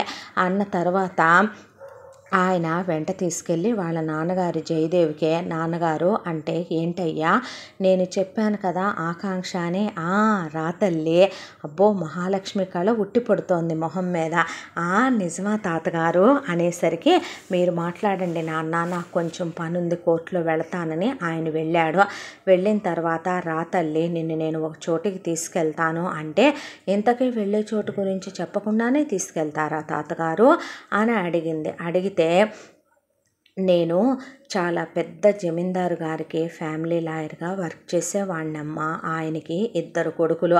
పెద్ద కొడుకు పేరు రామనారాయణ వర్మ, రెండో కొడుకు పేరు సురేంద్ర వర్మ. అయితే పెద్ద కొడుకు ఆయన ఇచ్చినటువంటి ఆస్తిపాస్తులనే కాకుండా ఫారెన్ వెళ్ళి చదువుకొని వచ్చిన తర్వాత ఆయన వ్యాపారం పెట్టి ఇంకా లైఫ్లో ఎదగాలనుకున్నాడు. దాంతో పల్లెటూరులో ఉన్నటువంటి ఆస్తిపాస్తుల్ని తల్లిదండ్రులు కాలం చేశారనే దాంతో ఆయన సిటీకి వచ్చి ఆ మహానుభావుడు ఏమంటా మొదలుపెట్టాడో కానీ ఈ రోజున దాదాపు ఒక 5-6 రకాల వ్యాపారాలు వాళ్ళవి ఈ సిటీలో రన్ అవుతున్నాయి. ఒకటిగా మొదలుపెట్టింది అంచెలంచెలుగా అంతకి ఎదిగిందే. రామనారాయణ వర్మ గారు వైదేహి గారిని పెళ్లి చేసుకున్నారు. చాలా మంచి ఉత్తమ ఇల్లాలమ్మ. భర్త మాట జవదాటని ఇల్లాలావిడ. రాముడు ఎక్కడుంటే సీతకు అక్కడే అయోధ్య అనుకునే ఆడదావిడ. ఇక రామనారాయణ వర్మ గారికి ఒక తమ్ముడు సురేంద్రవర్మని చెప్పాను కదా, ఆయనకి నాగవల్లి అనే ఆవిడతో వివాహమైంది. అయితే పెళ్ళైన వెంటనే వైదేహికి రామనారాయణ గారికి పిల్లలు లేరు. ఈలోపు సురేంద్రకి నాగవల్లికి 2 పిల్లలు పుట్టారు. కొడుకు భీమేంద్ర, కూతురు అన్విత. ఆ తర్వాత ఈలోపు ఈయన వ్యాపారంలో నెంబర్ 1 పొజిషన్కి వచ్చేసి అంచెలంచెలుగా 5 వ్యాపారాలై కూర్చుంది. ఒకటిగా మొదలుపెట్టిన వ్యాపారం. ఆ తర్వాత వాళ్ళు ఎప్పుడూ ఒక దైవ దర్శనానికి వెళ్ళి వస్తూ ఉండేవాళ్ళు. అప్పుడు కూడా అలాగే వెళదామని అనుకున్నారు. ఈలోపు వైదేహి గారు కళ్ళు తిరిగి పడిపోవటంతో డాక్టర్లు వచ్చి చెక్ చేసి ఆవిడ గర్భవతి అయింది అని చెప్పారు. వాళ్ళ ఆనందానికి అవధులు లేవు. ఆ తర్వాత 9 నెలలు తిరిగేసరికి వాళ్ళకి బాబు పుట్టాడు. బాబు పేరు అజయ్ వర్మ అని పెట్టుకున్నారు. ఆ తర్వాత డెలివరీ అయిన ఆవిడని తీసుకెళ్ళకూడదని, ఆ తర్వాత బాబు పుట్టిన వేడుకల్లో సందళ్లలో వాళ్ళకి 2 సంవత్సరాల కాలం గడిచిపోయింది. బాబు 2 ఏళ్ల వాడై అయ్యాడు. ఇక కాస్త నడుస్తున్నాడు కూడా. ఇప్పుడు వెళ్ళి అమ్మవారి మొక్కు తీర్చుకొని వద్దామని ఒకవైపున వైదేహి రామనారాయణ వర్మ బాబుని తీసుకుని, సురేంద్ర నాగవల్లి వాళ్ళ పిల్లల్ని తీసుకుని 2 కారుల్లో బయలుదేరి వెళ్ళారు. అక్కడ మొక్కు తీర్చుకున్నారు. తిరిగి వచ్చేటప్పుడు ఉన్నట్టుండి వాళ్ళు వచ్చేటటువంటి దారికి ఏవో రోడ్డు రిపేర్లో ఉందని చెప్పి అడ్డాలు ఉన్నాయి, రాళ్ళు పెట్టారనే దాంతో ఫారెస్ట్ వైపుకి రోడ్డు మరల్చాల్సి వచ్చింది వీళ్ళు దారి. దాంతో వస్తున్న వైదేహి రామనారాయణ వర్మ గారి కారుకి ఉన్నట్టుండి చాలా పెద్ద యాక్సిడెంట్ జరిగింది అక్కడ. అయితే సురేంద్ర నాగవల్లి దంపతులు త్రుటిలో తప్పించుకున్నారు. వాళ్ళకి కాస్త దెబ్బలు తగిలాయి, కానీ వీళ్ళు అపస్మారక స్థితిలోకి వెళ్ళిపోయారు భార్యాభర్త. ఆ క్షణం ఏం జరిగిందో ఆ భగవంతుడికే తెలియాలి. పిల్లాడు ఆ యాక్సిడెంట్లో చనిపోయాడా, లేదంటే అక్కడి నుంచే ఆ పక్కన ఉన్న లోయలో పడిపోయాడా, పిల్లాడిని ఏ జంతువులైనా ఈడ్చుకెళ్ళిపోయి తినేసినయ్యా. ఆ రోజు నుంచి ఆ వారసుడు వాళ్ళకి దూరం అయిపోయాడు. ఆ దిగులు దిగులు దిగులు ఆ వైదేహమ్మ మంచం పట్టేసింది. చెయ్యని వ్రతాలు లేవు, పూజలు లేవు, ఉపవాసాలు లేవు, తిరగని పుణ్యక్షేత్రాలు లేవు, దాన ధర్మాలు లేవు, యజ్ఞ యాగాదులు లేవమ్మా. ఆయన పైకి మనిషిగా తిరుగుతున్నాడు, కానీ పిల్లాడు లేడని మనిషి బాగా కుంగిపోయాడు. ఆ తర్వాత వాళ్ళకి ఇక పిల్లలు కూడా లేరు. పిల్లాడు 2 సంవత్సరాల వరకు ఉన్న ఫోటోలు చూసుకుంటూ మా బిడ్డ పోలేదు, బ్రతికే ఉన్నాడు అనే ప్రతి సంవత్సరం పిల్లాడు పుట్టినరోజు చాలా ఘనంగా జరిపిస్తారు. ఆయన ఆవిడ చాలా చాలా మంచివాళ్ళమ్మ, దానగుణం ధర్మగుణం కలిగిన వాళ్ళు. తప్పుడు మనుషులైతే నేనే నీకు చెబుదను. ఇక పిల్లాడు పోయాడు అనే విషయాన్ని వాళ్ళు జీర్ణించుకొని నమ్మలేకపోతున్నారు. రామనారాయణ వర్మ గారు పై ఎత్తున చూసుకోవటమే కానీ ఏ రోజైతే బిడ్డ కనపడకుండా పోయాడో ఆ రోజు నుంచి ఆయన వ్యాపారానికి వెళ్ళటం కూడా తగ్గించేశాడు. తమ్ముడు సురేంద్ర వ్యాపారాన్ని చూసుకుంటున్నాడు. తమ్ముడు పిల్లలిద్దరిలో కూడా సురేంద్ర కూతురు అన్వితకి పెళ్ళైపోయి ఇక 2 పిల్లలు కూడాను, సురేంద్ర కొడుకు భీమేంద్రకి పెళ్ళైపోయి 2 పిల్లలు కూడాను. ఇక వాళ్ళు ఇంట్లోనే ఉంటారు. అయితే వాళ్ళ నాన్నతో పాటు భీమేంద్రను అన్విత వాళ్ళ ఆయన కలిసి వ్యాపారం చూసుకోవటానికి సురేంద్రతో కలిసి వెళతారు. మనుషులు ఉన్నారంటే ఉన్నారు అంతేనమ్మా, జీవోత్సవాల్లాగా. ఈ మధ్య ఎలా పడితే అలా లెక్కలు తారుమారైపోతున్నాయని ఎప్పటి నుంచో పనిచేస్తున్న గుమాస్తా గారు ఆయనకి చెప్పటం ఒకటే, ఆయనకి కాస్త వయసు అయిపోవటం ఒకటే. రెండోది, ఇప్పుడు ఫినాన్స్ డిపార్ట్మెంట్లోకి ఆయన నమ్మి కొత్త వాళ్ళని పెట్టుకునే పరిస్థితుల్లో లేడు. ఇదివరకు పనిచేసిన ఫినాన్స్ డిపార్ట్మెంట్లో ఉన్న ఆయన యాక్సిడెంట్లో సడన్గా పోయాడు. ఆయన ఎందుకు పోయాడో ఎలా పోయాడో ఇప్పటికీ కూడా మిస్టరీగానే ఉండిపోయింది.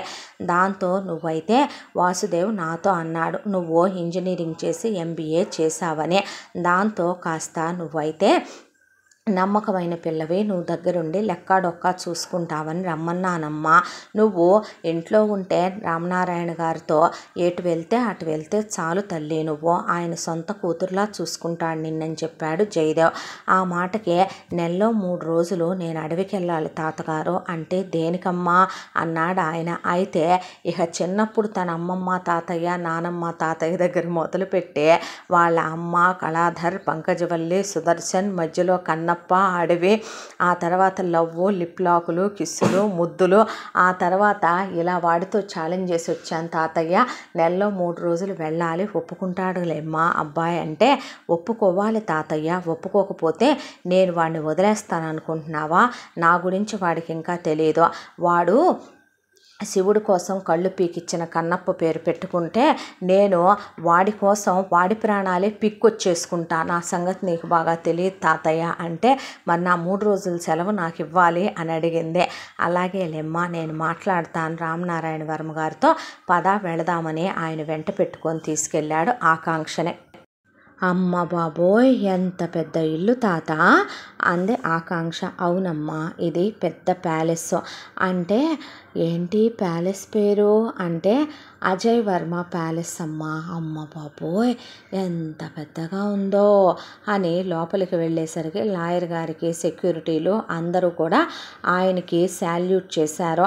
ఆయన లోపలికి వెళ్తే రామనారాయణ వర్మ గారు హాల్లో పెద్ద దర్బారు కుర్చీలో ఆసీనుడై కూర్చున్నాడు. వైదేహి గారు పూజ గదిలో నుంచి అప్పుడే హారతి తీసుకొని బయటకు వస్తే, నిజంగా ఆ నారాయణుణ్ణి లక్ష్మీదేవిని చూసినట్టే ఉంది. మీ ఇద్దరిని చూస్తుంటే ఆంటీ అంకుల్ అంది ఆకాంక్ష. ఎవరు పాప అని అడిగారు ఇద్దరు ఒకేసారి. అడిగితే అమ్మాయి ఎంబీఏ చదువుకుందమ్మా, అమ్మాయి వాళ్ళకి నేను చెప్తాను మీరు ఆగండి తాతగారు అని మళ్ళీ శకుంతల దగ్గర మొదలుపెట్టి వరుసగా ఇక పంకజవల్లి సుదర్శన్ దగ్గర ఆపింది ఆకాంక్ష. కన్న తండ్రే బిడ్డను అలా చెయ్యాలనుకున్నాడా? నీచుడు, నికృష్టుడు, పాపాత్ముడు అని వాళ్ళు భార్యాభర్త అంటే ఇక వాళ్ళ ఆశీర్వచనాలు తీసుకుని ఆవిడ్ని హక్ చేసుకుని మీరు నాకు చాలా నచ్చేశారా అంటే నేనేమి శాలరీ కోసం పనిచేయట్లేదు అంకల్ అంటే తెలుస్తుంది తల్లి నిన్ను చూస్తేనే అని ఆయన తల మీద నివిరాడు. మీరు నాకు చాలా నచ్చారు అంకల్ అన్న తర్వాత అమ్మాయి చాలా మంచిదే, నా 3 రోజులు అంది. ఏంటా 3 రోజులు? ఓ అమ్మాయి పీరియడ్స్లో ఉంటే సెలవు కావాలా అంది వైదేహి. అబ్బెబ్బే కాదా అంటే అని కన్నప్ప గురించి స్టార్ట్ చేసి ఎండ్ చేసేపాటికి అడవి పిల్లాడా అంటే అడవి పిల్లాడేం కాదు, అందమైన పిల్లాడే, చందమామ లాంటి పిల్లాడే, వాడిలో కొంచెం తిక్క అనే చందమామలో మచ్చలాంటి తిక్క ఉంది వాడికి, ఇదిగో చూడండి అనే ఫోటో కూడా చూపించేపాటికి ఈ తరం పిల్లలు అనే ఆయన ఆవిడ నవ్వేశారు. ఆ తర్వాత అక్కడికి సురేంద్ర, నాగవల్లి, వాళ్ళ కొడుకు, కోళ్ళు, పిల్లలు, కూతురు, అల్లుడు, పిల్లలు వచ్చి ఎవరి శాల్తీ అంటే శాల్తీ కాదు ఆకాంక్ష అంది. అంటే ఏకాంక్ష ఆకాంక్ష అంది. అబ్బో అంది నాగవల్లి. అబ్బో మీరేంటి వైదేహి ఆంటీలా అనిపించట్లేదు నాకు, మీరేంటి రామనారాయణ వర్మ అంకుల్లా అనిపించట్లేదు నాకు, ఏంటి కొంచెం తేడా స్మెల్ వస్తుంది నాకు, ఈ క్యాండిడేట్లు ఏంటి మా పంకజ్ లాగా, మా కళాధర్ లాగా, మా సుదర్శనం గాడిలాగా తంతనే ఏంటి నాకు అనుకుంది ఆకాంక్ష మనసులో. అనుకుంటే లాయర్ గారు ఏంటి తల్లి అంటే తాత నాకేంటో కొంచెం వాసన వేరేలా వస్తుంది అంది. ఏమైందమ్మా అంటే కొంచెం ఇక్కడ తేడా క్యాండిడేట్లు ఉన్నాయని నా డౌట్ అన్న తర్వాత ఆయన నవ్వేశాడు. ఆ తర్వాత నుంచి రామనారాయణ వర్మ గారే వెనకాల పడి తిరగటం మొదలుపెట్టింది ఆకాంక్ష. ఇక్కడే ఉండిపోవచ్చుగా తల్లి మాతో పాటు అంటే ఉంటానా ఆంటీ, ఎందుకుండను, మా వాడి ఫోటోలు ఉన్నాయి తెచ్చుకోవచ్చా అయితే అంది. తీసుకొచ్చుకోమ్మా అన్నాక తెచ్చుకొని గదిలో పెట్టుకుంటే ఆవిడ నవ్వుతూ అలా చూస్తూ ఉండిపోయింది. ఆ తర్వాత ఆయన ఆఫీస్కి సంబంధించిన ఫినాన్స్ డిపార్ట్మెంట్కి సంబంధించిన ఫైల్స్ ఇక నుంచి నువ్వే చూడమ్మా అని ఆకాంక్షకు చెప్పాడు రామనారాయణ వర్మ. ఫైల్స్ ఏవి అని అక్కడున్న మేనేజర్ని అడిగింది ఆకాంక్ష. అడిగితే అది భీమేంద్ర బాబు గారిని, సురేంద్ర బాబు గారిని అడగాలమ్మా. వాట్ యు మీన్ అంది ఆకాంక్ష. అంటే బాబు గారు వాళ్ళే చూసుకుంటారు.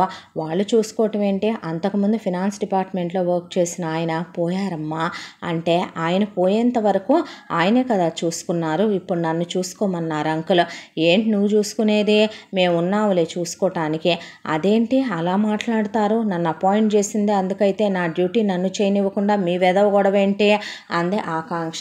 అంటే నువ్వు ఆపుతావా ఇంకా అన్నాడు భీమేంద్ర. వాట్ అనేసరికి రామనారాయణ వర్మ దగ్గరికి వెళ్ళి అంకుల్ ఇలా నేను ఫైల్స్ చూడకూడదంట, వీళ్ళ అథారిటీ ఏంటో నాకు అర్థం కావట్లేదు, నేను మొత్తం ఒకసారి చెక్ చెయ్యాలనుకుంటున్నాను అంది ఆకాంక్ష.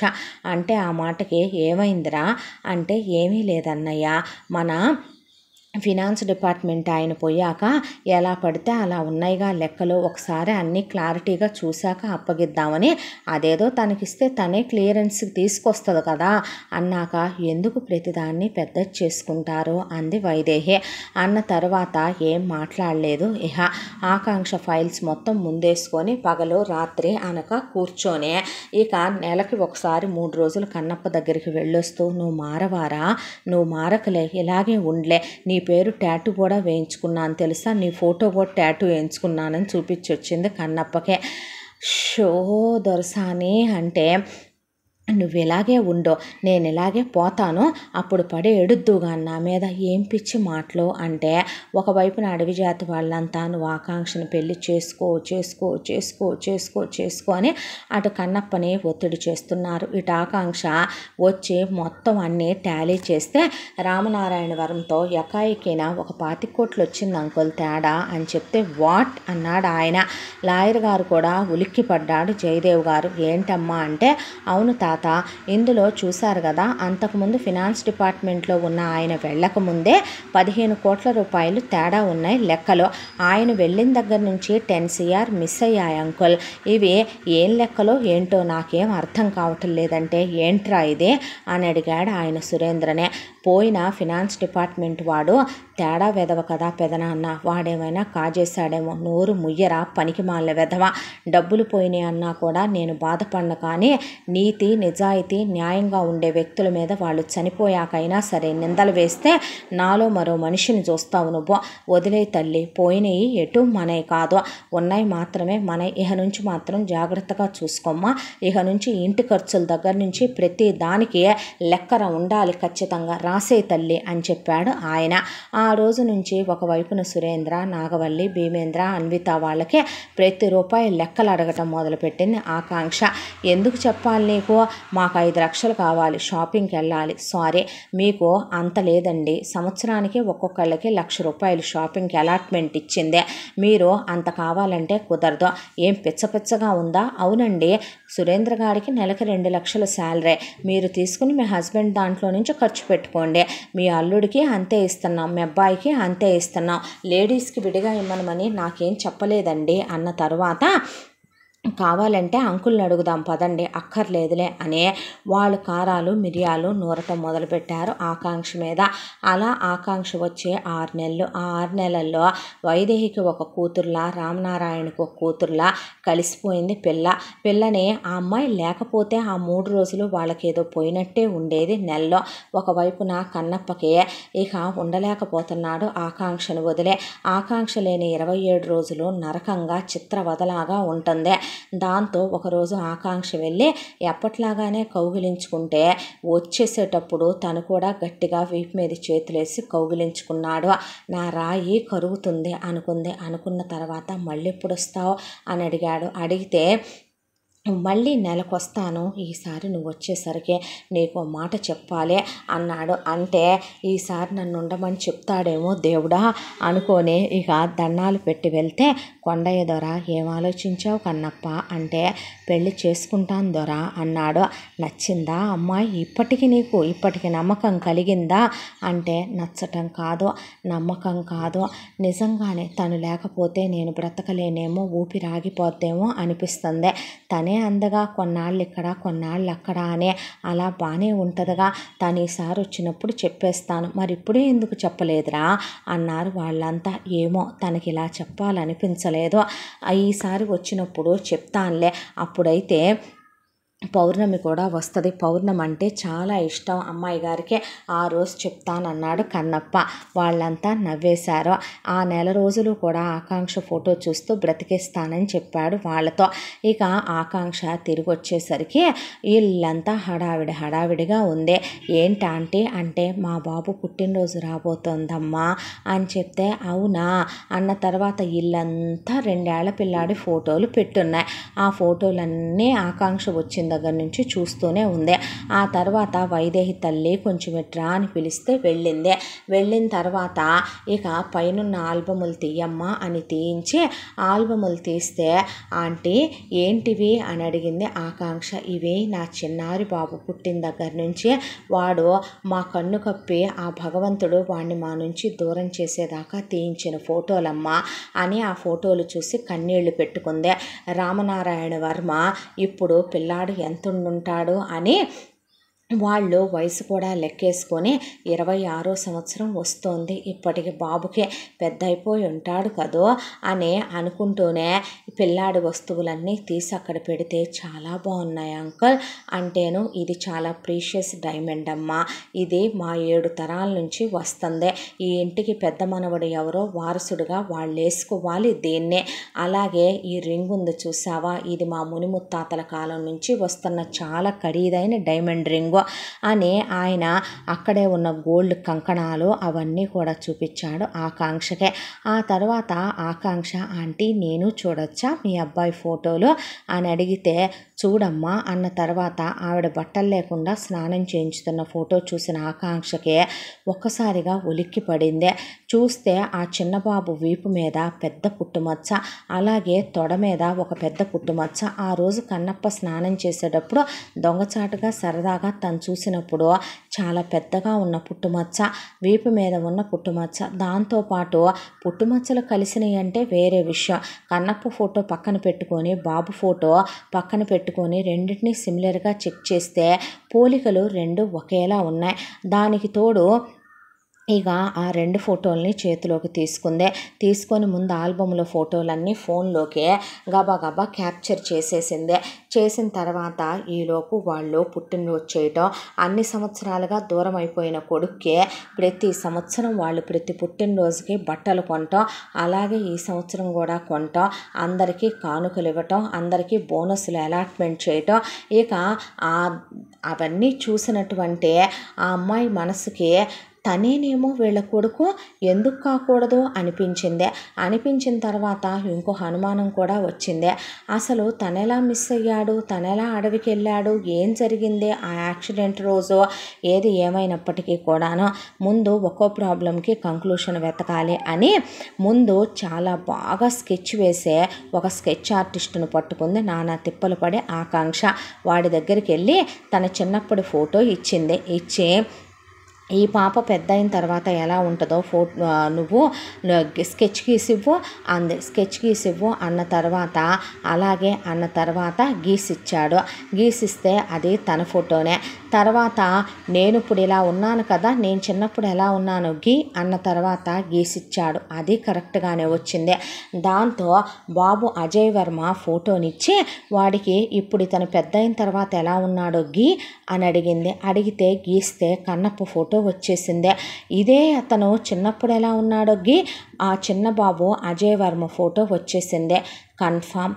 దాంతో ఇక అవన్నీ రోల్ చేసి చేత్తో పట్టుకొని పరిగెత్తుకుంటూ వైదేహి రామనారాయణ వర్మ దగ్గరికి వెళ్ళి లాయర్ వాసుదేవ్ని జయదేవ్ని అక్కడికి రమ్మనమనే ఫోన్ చేసి మరీ పరిగెత్తింది ఆకాంక్ష.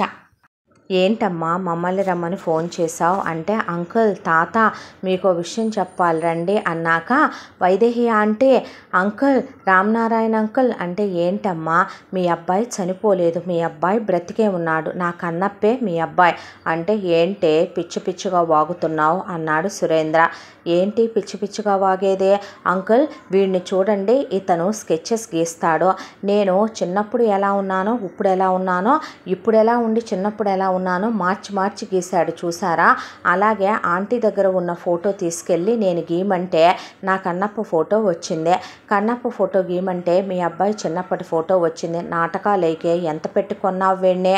సార్ నేను ఇంకా కళ నమ్ముకునేంత దిగజారిపోలేదు, నోరు ముయ్యరా అని భీమేంద్ర కొట్టడానికి వెళ్తే, హలో ఎక్స్క్యూజ్ మీ కొంచెం తగ్గితే మంచిదే, నేను అమ్మా నాన్నలో కొడుకు దూరమై వాళ్ళు పిచ్చోళ్ళు అయిపోయేలాగా ఉన్నారు, అనాథల్లాగా ఫీల్ అవుతున్నారు అనే దాంతో నేను ఇదంతా కనుక్కున్నాను తప్ప ఎవడికి తెలిసే నువ్వు దేనికి కనుక్కున్నావో, అంత పిచ్చోళ్ళం అనుకుంటున్నావా, నువ్వు దేనికి కనుక్కున్నావో మేము తెలుసుకోలేకపోవటానికి నువ్వు దేనికి కనుక్కున్నావో తెలుసా, ఆ అడవి జాతం అడ్డం పెట్టి ఈ కోట్ల రూపాయలకి నువ్వు వారసురాలు అయిపోవాలనే, వాడెటు అడవి చేత ఎదవ కాబట్టి మేమేం చెప్పినా నమ్ముతామనుకుంటున్నావా ఏంటే అనేపాటికి వీళ్ళు ప్లీజ్ షటప్ అందే ఆకాంక్ష. అంటే ఎలా తెలిసిందమ్మా నీకు అన్నాడు వాసుదేవ్. అంకుల్ మీరు చూశారు కదా కన్నప్పని, ఒకసారి మీరు కన్నప్పని వీళ్ళబ్బాయి అజయ్ దేవ్ వర్మని ఒక్కసారి మీరు దగ్గరగా పెట్టి ఒకసారి పోలికలు చూడండి, అజయ్ కన్నప్ప ఒకేలా ఉన్నారా లేరా అనేపాటికి జయదేవ్ వాసుదేవ్ కూడా చూశారు, వైదేహి రామనారాయణ కూడా చూశారు. పోలికలు బాగా కనపడుతున్నాయి, అది తీసేసేయండి. ఇది కన్నప్ప బ్యాక్ సైడ్ వీప్ మీద ఫోటో, ఆంటీ బట్టలు లేకుండా వాళ్ళ అబ్బాయికి చిన్నప్పుడు స్నానం చేస్తున్నప్పుడు ఉన్న ఫోటో, బర్త్ మార్క్స్ ఒకే దగ్గర ఉన్నాయి చూసారా. రెండోది బాబుకి ఇక్కడ తొడ మీద పుట్టుమచ్చ ఉంది, కన్నప్ప స్నానం చేస్తున్నప్పుడు వాటర్ ఫాల్స్లో నేను చూశాను, తనకి ఇక్కడే పుట్టుమచ్చ ఉందే తెలుసా అంకుల్ మీకు అన్న తర్వాత, అవును నిజమే అన్నాడు వాసుదేవ్. ఏంటయ్యా నిజం, నోరు మూసుకోవయ్యా సాల్లే కానీ, ఏం లాయర్లు మీరు, ఎవరినో తీసుకొచ్చి ఫినాన్స్ డిపార్ట్మెంట్ అని తీసుకొచ్చి పెట్టింది కాక నువ్వు ముయ్యరా అన్నాడు రామనారాయణ వర్మ. అంటే నా బిడ్డ బ్రతికే ఉన్నాడా అయితే అంది వైదేహి. ఆంటీ 100కి 100% వాడు మీ కొడుకే, నాకు నమ్మకం ఉంది. మీకు విషయం తెలుసా, కన్నప్పకి ఆ గూడెంలో తండాలో అమ్మా నాన్న లేరు. ఏమయ్యారు అంటే నాకు అమ్మా నాన్న లేరు అన్నాడు. తర్వాత కూడా నేను కొండయ్య దొరని అడిగాను. అడిగితే దేవుడిచ్చిన బిడ్డమ్మ, మేమే దగ్గరికి తీసి పెంచాము.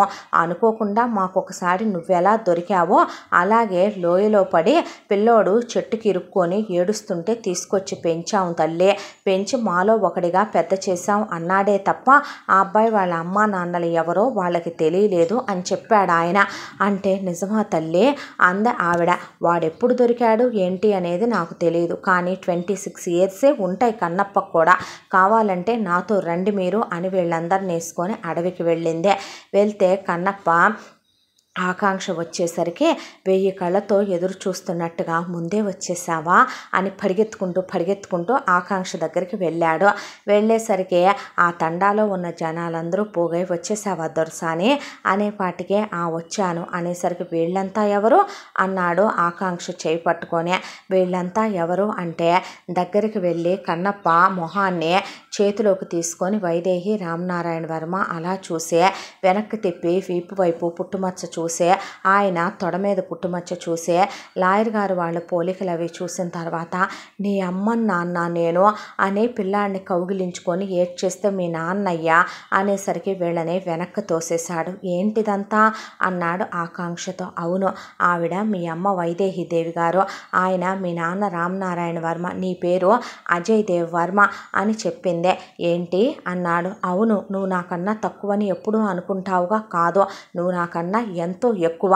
నువ్వు చిన్నప్పుడు తప్పిపోయావంట, నువ్వు తప్పిపోయి ఇలా దొరికినట్టున్నావు వీళ్ళకి అన్న తరువాత ఏంటమ్మా ఇదంతా అన్నాడు అక్కడికి వచ్చిన అడవి దొర కొండయ్య దొర.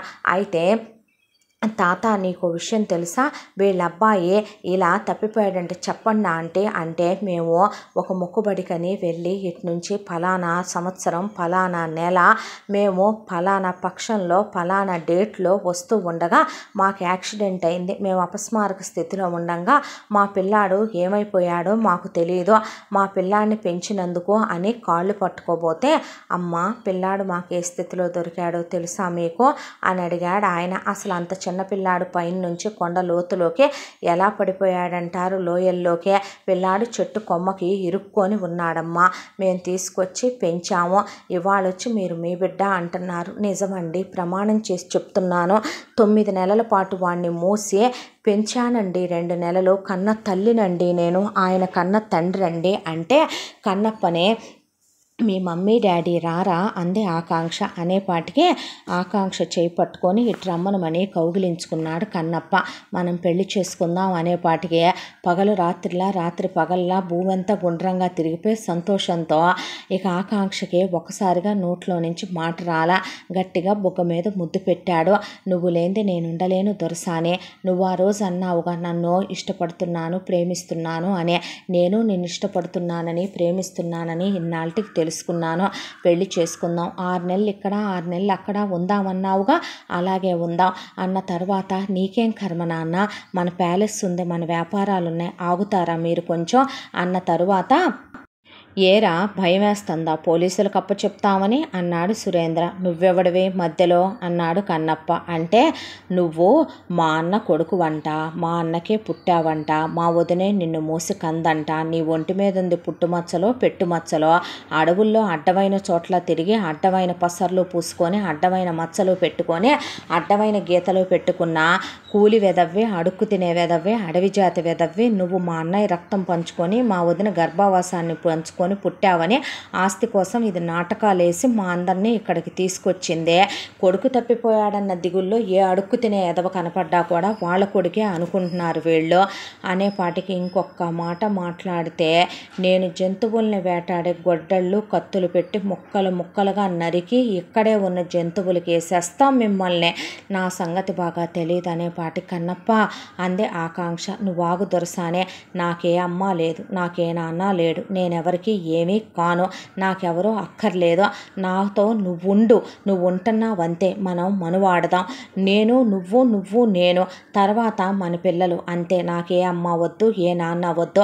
ఇదిగో ఇలాంటి మనుషులంటేనే నాకు అసహ్యం, ఇలాంటి మనుషులు మాట్లాడే ఇలాంటి డబ్బులతో లెక్కలు చూసే మాటలంటేనే నాకు అసహ్యం, ఇలాంటి మనుషుల మధ్యకి నేను రాలేను, వచ్చినా నేను ఉండలేను, నాకెవరూ అక్కర్లేదు, కొండయ్య ద్వారా ముందు వీళ్ళని పంపించేసే అంటే లాయర్ గారు వాళ్ళిద్దరూ కూడా అలాగే నుంచునే నీకేం పని పాట లేదా సురేంద్ర అన్నాడు జయదేవ్. అనేపాటికి ఏంటండి లేకపోతే అడ్డమైన ఎదవల్నే అనేపాటికి అంతగా అయితే డిఎన్ఏ చేయించి ప్రూవ్ చేయించుకోవాలి, పిచ్చికొక్కలాగా వాక్కూడదు అందే ఆకాంక్ష. నువ్వు జాన్సవే నువ్వు చేయించు అని సురేంద్ర మీదకి వెళ్తుంటే కన్నప్ప ఆ పక్కనే ఉన్నటువంటి ఈటు తీసుకున్నాడు.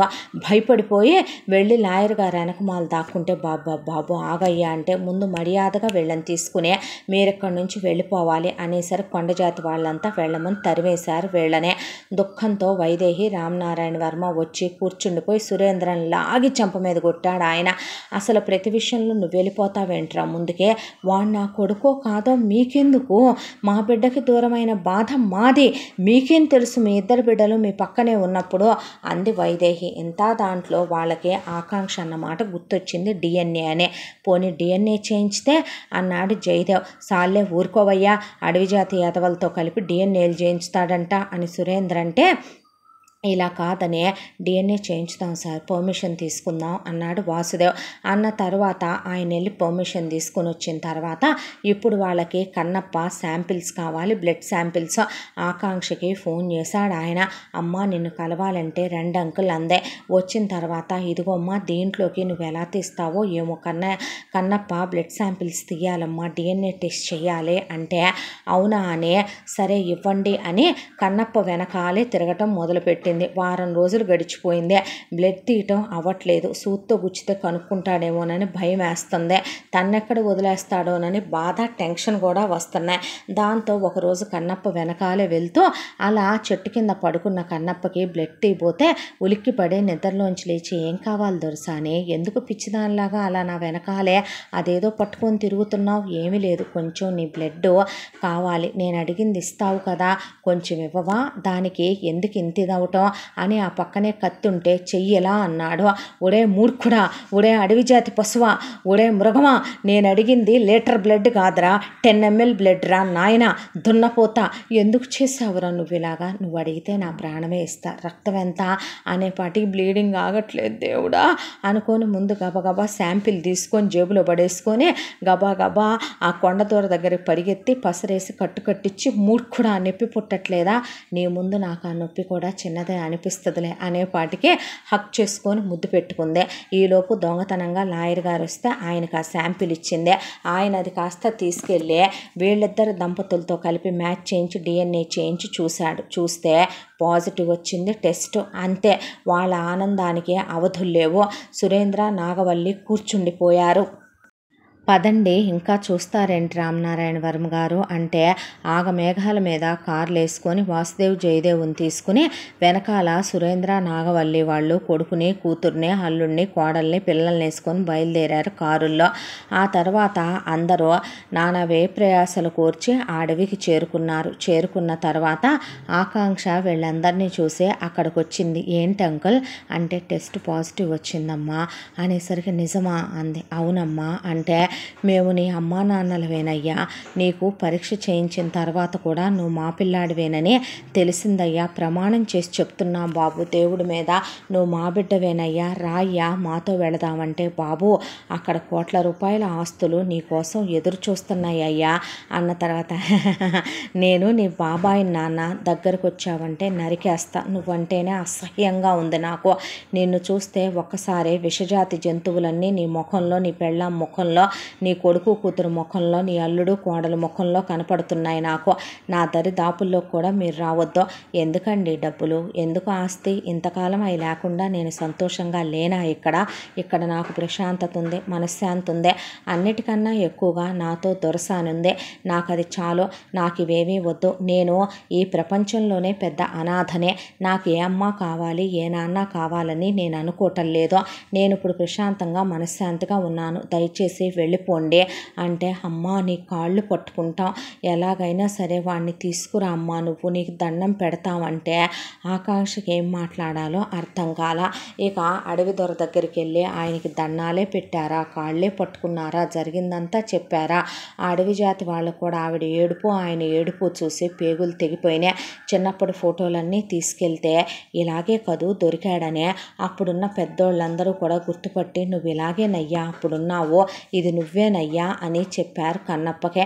చెప్పినా నమ్మలా, ఒప్పుకోలా. నా కోసం నా మాట కాదన్నన్నావుగా, ఇక్కడ ఒక 6 నెలలు అక్కడ ఒక 6 నెలలు ఉందామన్నావుగా, ఒక్క 6 నెలలు ఉండి చూసొద్దాం, నీకు నచ్చకపోతే మనం అసలుకి వెళ్ళనే వద్దు, అడవిలోనే ఉండిపోదాం, నా మాట కోసం రావు ప్లీజ్, నా మీద ఒట్టే నువ్వు రాపోతే అందే ఆకాంక్ష.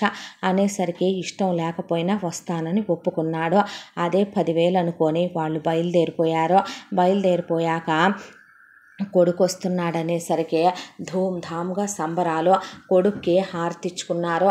హారతిచ్చుకొని లోపలికి తీసుకెళ్ళిన తర్వాత ఇల్లంతా కళ్ళతోనే తిరిగి చూస్తున్నాడు కన్నప్ప. చూస్తుంటే ఆకాంక్షని వెంట పెట్టుకెళ్ళి ఇల్లు చూపించమ్మా అంది వైదేహి. ఇల్లు చూపిస్తే ఇవే నీ చిన్నప్పటి ఫోటోలు అని అంతా చూపించిన తర్వాత, నువ్వు నాతోనే ఉండవా, నేను నిన్ను వదిలిపెట్టి ఉండను దొరసాని అన్నాడు. నేను నిన్ను వదిలి ఎక్కడికి వెళ్తానురా పిచ్చోడా అన్న తర్వాత, ఇక స్నానాలు అవి అయ్యాక బట్టలు తొడుగమ్మా అన్న తర్వాత బట్టలు అయిపోయింది ఆకాంక్ష. నాకొద్దు, ఏదోగా ఉంటుంది నాకు అంటే, ఇక్కడ ఇలా ఉండకూడదు, నేను చెప్తే వింటానన్నావు కదా నువ్వు అనే ముందు తేలిగ్గా ఉండే బట్టలు వేసిన తర్వాత నీట్గా క్లీన్గా షేవ్ చేయించి, ఆ తర్వాత పార్లర్ వాళ్ళు వస్తే నీట్గా క్రాఫ్ అది చేయించారు. చేయించేపాటికి దొరబాబులాగా ఉన్నాడు కన్నప్ప. అయితే నీ పేరు కన్నప్ప కాదయ్యా, అజయ్ వర్మ, నువ్వు మా ఒక్కగానొక్క వారసుడివి. చూడు ఈ ప్యాలెస్ పేరు కూడా అజయ్ దేవ్ వర్మ ప్యాలెస్ అని నీ పేరే పెట్టాము నాన్న మేము అని. ఆ తర్వాత కొడుకుతో ఉన్న ఎన్నో జ్ఞాపకాలు చెప్పుకొని కాళ్ళు పట్టుకొని ఆవిడ ఇక పిల్లాడిని తల పట్టుకొని ఆయన కూర్చొని ఎక్కిళ్ళు పెట్టి ఏడ్చారు. ఏ రోజు కడుపు నిండా తినలేదయ్యా, నువ్వు లేవంటే నమ్మలేదయ్యా, ఇదిగో నీ 3వ పుట్టినరోజు కొన్న బట్టలు నీ 4వ పుట్టినరోజు నుంచి ఇప్పుడు దాకా కొన్నయ్యే అని అక్కడ పెట్టి ఏడ్చిందే. అయినా అస్సలు కన్నప్పకు మాత్రం అదంతా నచ్చట్లా. భోజనాల దగ్గర డైనింగ్ టేబుల్ మీద ఈ చివరి నుంచి ఆ చివరికి అన్నీ పెట్టారు. పెడితే నోట్లో తినిపించబోయింది వైదేహి, ముట్టుకోలా. ఆకాంక్ష పెడితే మాత్రం తిన్నాడు. తిన్న తర్వాత, చూడు నేను పెడితే నీకు నచ్చుతుంది కదూ చాలా అన్నాడు. చూడు నా ప్రేమ ఇలా ఉంటుంది, అమ్మ ప్రేమ ఇంకా బాగుంటుంది. అమ్మ మన్ని కడుపులో 9 నెలలు మోసి కని పాలిచ్చి పెంచుద్ది. నాన్న మన కోసం చాలా త్యాగాలు చేసి పెంచుతాడు. నాకెటు అమ్మా నాన్నల ప్రేమ లేదు, ఉన్నవాళ్ళని నువ్వెందుకు దూరం చేసుకోవటం అన్న తర్వాత వాళ్ళ బాధనే వాళ్ళ ఏడుపుని గ్రహిస్తూ వాళ్ళని గమనించటం మొదలుపెట్టాడు. ఒక వారం రోజుల తర్వాత ఆవిడ తినిపించబోతే అని తిన్నాడు, ఆయన తినిపించబోతే తిన్నాడు.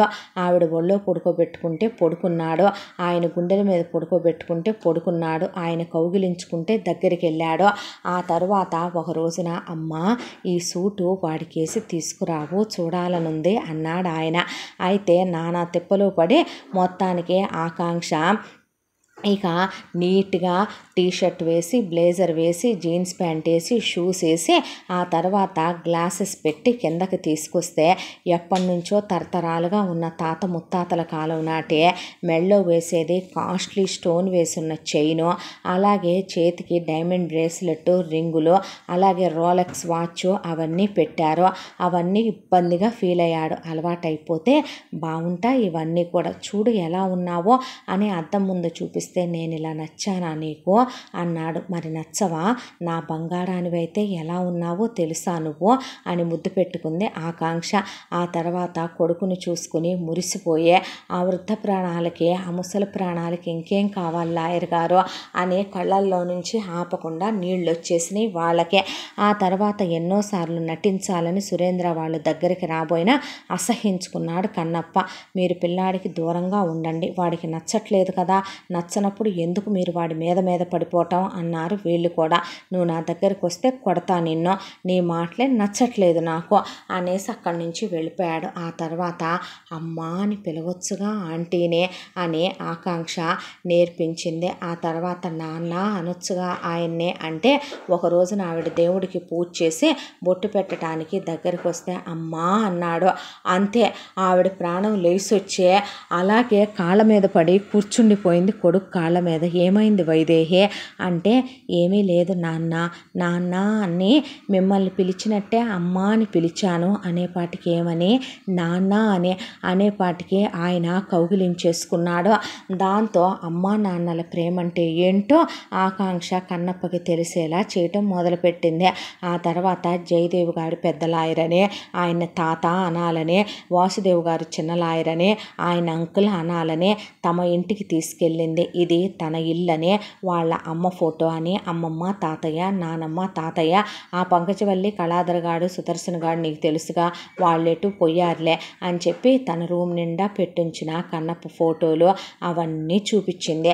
చూపించిన తర్వాత బయటికి తీసుకెళ్ళిన అంకుల్ అంటే తీసుకెళ్ళమ్మా అన్నాడు ఆయన. బయట ప్రపంచంలో తిప్పుకురావటం, మనుషులంటే ఇలా ఉంటారు అని చూపించటం, ఇలా తింటారు అని చూపించటం, దీన్ని డబ్బు అంటారు, ఈ డబ్బుల్ని ఇలా ఇవ్వాలి, ఇలా తీసుకోవాలి, మనుషులంటే ఇలా ఉంటారు, ప్రపంచం అంటే ఇలా ఉంటుంది అని తీసుకెళ్ళి తిప్పి చూపించి రావటం మొదలుపెట్టింది. ఆ తర్వాత వాళ్ళ ఫ్యాక్టరీ పెట్టి అప్పటికి కరెక్ట్గా 30 సంవత్సరాలు అయిందే. రాక వారసుడు కూడా వచ్చాడు. దాంతో వాళ్ళది కొత్తగా ఒక యూనిట్ కూడా మొదలు పెట్టబోతున్నారు. అదే కన్నప్ప చేతుల మీదుగా మొదలు పెట్టించాలన్నది వాళ్ళ అమ్మా నాన్నల కోరిక. అయితే పిల్లాడి చేతి మీదుగా మొదలు పెట్టిద్దాం వైదేహి అంటే అలాగేనండి అని 6 నెలల బోనస్ ప్రకటించారు. అక్కడ పనిచేసే ఫ్యాక్టరీ కార్మికులు 5,000 మందికి. వాళ్ళు చాలా ఆనందపడ్డారు. ఆయనకి వర్కర్లన్నా చాలా ఇష్టం. వాళ్ళకి పక్కా ఇళ్ళు కట్టించి వాళ్ళ పిల్లలకి ఎడ్యుకేషన్ ఫెసిలిటీస్ కల్పించి ఆయన వాళ్ళల్లో చాలామందికి హెల్త్లు బాగోకపోయినా పెన్షన్లు పిఎఫ్లు ఒక గవర్నమెంట్ అథారిటీలో పనిచేసే వాళ్ళకి ఎలాగైతే ఉంటాయో అన్ని సౌకర్యాలు కల్పించిన వ్యక్తి రామనారాయణ వర్మ గారు. అయితే ఇంకొక 3 రోజుల్లో ఆ ఫ్యాక్టరీలో కొత్త యూనిట్ని స్టార్ట్ చేయబోతున్నారు అని తెలిసే సురేంద్ర, నాగవల్లి, భీమేంద్ర, అన్విత వాళ్ళు రగిలిపోయారు కోపంతో. అసలు వీళ్ళంతా కలిసే ఒక చోట మీటింగ్ పెట్టుకున్నారు. వెళ్ళి మీటింగ్ పెట్టుకొని ఇక వీడు తిరిగి రాడు అనుకున్నాం, వీడు పోయాడనే అనుకున్నాం, అసలు వీడు పుట్టడనే అనుకున్నాం. అలాంటిది దీనికి కడుపు వచ్చింది. దీనికి కడుపు వచ్చి వీడు పుట్టుకొచ్చాడు. వీడు పుట్టుకొచ్చిన తర్వాత వీడిని పురిట్లో నుంచి పైకి పంపాలనుకుంటే కుదరలా. వీడు 2 ఏళ్ల పిల్లాడప్పుడు దానికి వాడికి యాక్సిడెంట్ చేయించితే వాళ్ళతో వీడు పోతాడులే అనుకుంటే వాళ్ళు బతికిపోయారు, వీడు బతికిపోయాడు గడుగ్గాయ్. ఆ తర్వాత వీడిని పైన నుంచి లోయలోకి విసిరేస్తే వీడేంటి పోకుండా యమధర్మరాజు దగ్గర నుంచి ప్రాణాలు అప్పు తెచ్చుకున్నట్టు చెట్టు కొమ్మకు వేలాడి అడవి మందకి దొరికి వీడు ఇన్నాళ్ళు మళ్ళీ అడవి జనం మధ్య పెరగటం ఏంటి, ఈ పనికి మాలిందే యాక్సిడెంట్ అయిందని ఆకాంక్ష అక్కడికి వెళ్ళటం ఏంటి, వీడిని తీసుకొచ్చి వీళ్ళతో కలపటం ఏంటి, ఇప్పుడు వాడిని కాస్త వారసుడుగా ప్రకటించబోతున్నాడు రామనారాయణ వర్మ. ఇన్ని కోట్ల రూపాయల ఆస్తికి ఇప్పుడు వాడిని వారసుడిని చేస్తే మనం పనివాళ్ళమా నాన్న వాడి కింద అని అడిగారు కూతురు కొడుకు. నా పిల్లల్ని నువ్వు వారసులు చేస్తానన్నావు, నువ్వు నాకు మాట ఇచ్చావు, మాట తప్పితే ఊరుకోనంది నాగవల్లే. అలా ఎందుకే, ఏం చెయ్యాలో అదే చేస్తాను, ఒకే దెబ్బకు అందరు లేకుండా తుడిచేస్తాను అన్నాడు సురేంద్ర. ఎలా అంటే కొంతమంది మనుషుల్ని మాట్లాడానని వాళ్ళని మొత్తం ఇక 5 కోట్ల రూపాయల ప్యాకేజ్కి మాట్లాడుకొచ్చానని, రేపు వాళ్ళు ఓపెన్ చేయబోయే కొత్త యూనిట్ ఇదే. ఈ యూనిట్ గేటు దగ్గర వెంట్రుకల కన్నా సన్నగా ఉన్న కరెంటు తీగలతో అక్కడ అవి చాలా హై వోల్టేజ్ వచ్చాయి. వాళ్ళు ఆల్రెడీ చుడుతున్నారు. లోపలికి వెళ్తే వాడు కార్పెట్ మీద కాలు పెట్టడం, కార్పెట్ కింద నుంచే చాలా హై వోల్టేజ్ తీగలు పెట్టిస్తున్నాను. వాడి అమ్మ, వాడి బాబు, ఆ లాయర్లు, ఆ ఆకాంక్ష వాళ్ళతో పాటు 5,000 మంది వర్కర్లు మొత్తం ఒకే దెబ్బకి కాలి బూడిదైపోయి సమాధైపోతారు. లోపలే ఒక్కడు కూడా బయటికి రాడు. మొత్తానికి దరిద్రం వదిలిపోద్ది. ఈ విషయం బయటికి తెలిస్తే ఇష్యూ అవదా నాన్న, తొక్కేమన్నా కాదేంట్రా, లేబర్లదేముందే, ఎక్స్గ్రేషియా కింద తలా 1 లక్ష 2 లక్షలు తలకి పడేస్తే ఆళ్ళ పెళ్ళాలే మూసుకొని కోరుకుంటారో. ఇప్పుడు అదొక పెద్ద ఇష్యూనా ఏంటి పెచ్చ సన్నాసి అన్నాడు సురేంద్ర. మరి ఇప్పుడు మనం వెళ్ళట్లేదుగా, మీ అమ్మకి ఒంట్లో బాగోట్లేదు, నాకు అస్సలు బాగోలేదు, నువ్వు పిల్లలకు బాగాలేదని ఉండిపోతున్నావు, అమ్మాయి నువ్వు అల్లుడికి ఒంట్లో బాగాలేదని ఉండిపో, అలాగే నాన్న అని వీళ్ళు చెప్పుకుంటుంటే ఇదంతా కూడా రామనారాయణ వర్మ గారికి నమ్మిన బొంటైనటువంటి అందులోనే పనిచేసేటటువంటి ఇక చాలా ఇంపార్టెంట్ పర్సన్ అయినటువంటి మేనేజర్ గారు వినేశాడు. ఆయన ఈయన ఉప్పు ఎంతో తినున్నాడు. ఈయన పుణ్యమా అంటానే ఆయన పిల్లలు ఇవాళ అబ్రాడుల్లో పెద్ద పెద్ద పొజిషన్లో ఉన్నారు. ఆయన కొడుకు ఏమైనా అయితే ఆ పాపం ఆయన తెలిసి చెప్పకపోతే ఆయన వేల మంది ప్రాణాలు దేవుడు క్షమిస్తాడా అనే దాంతో ఇక వీళ్ళు ఆల్రెడీ రెడీ అయ్యి బయలుదేరి రాబోతున్నారు కూడా ఫ్యాక్టరీ దగ్గరికి. పాపం ఆయన రోడ్డుకు అడ్డం పడి చివరికి కారెత్తుకెళ్తే అనుమానం వస్తుందేమోనని పరిగెత్తి వీళ్ళ కారుకు అడ్డం పడ్డాడు ఆయన. అడ్డం పడేసరికి వీళ్ళు కారులోంచి దిగి రోడ్డు మీద నుంచుంటే ఏమైందండి అని అడిగాడు రామనారాయణ వర్మ. జరిగిందంతా పూసగుచ్చినట్టు చెప్పి, మీ బిడ్డను మీకు దూరం చేసిందే మీ తమ్ముడు మరదలో, అసలు అమ్మగారికి పిల్లలు పుట్టకుండా పోవాలని ఆస్తి మీద కన్నేసిందే వాళ్ళు బాబు, ఇప్పుడు కూడా మీరు బాబు చేత యూనిట్ ఓపెన్ చేయించుతున్నారని మీతో పాటు బాబుతో పాటు 5,000 మంది ఉన్న వాళ్ళందరూ వర్కర్లు పోవాలని మీ తమ్ముడు ప్లాన్ గీసి తలకి ఎంత పంచాలని మాట్లాడుకున్నారయ్యా వాళ్ళు. ఇదిగోండి బాబు వీడియోతో సహా ప్రూఫ్. ఇందులో మీ తమ్ముడు కూతురు కొడుకు అల్లుడు కోళ్ళు కూడా పార్ట్నర్సే కాబట్టి వాళ్ళు మీతో పాటు వాళ్ళు రాలేదండి, ఒంట్లో బాగాలేదని నాటకం ఆడారు అని ఆయన చెప్పాడు.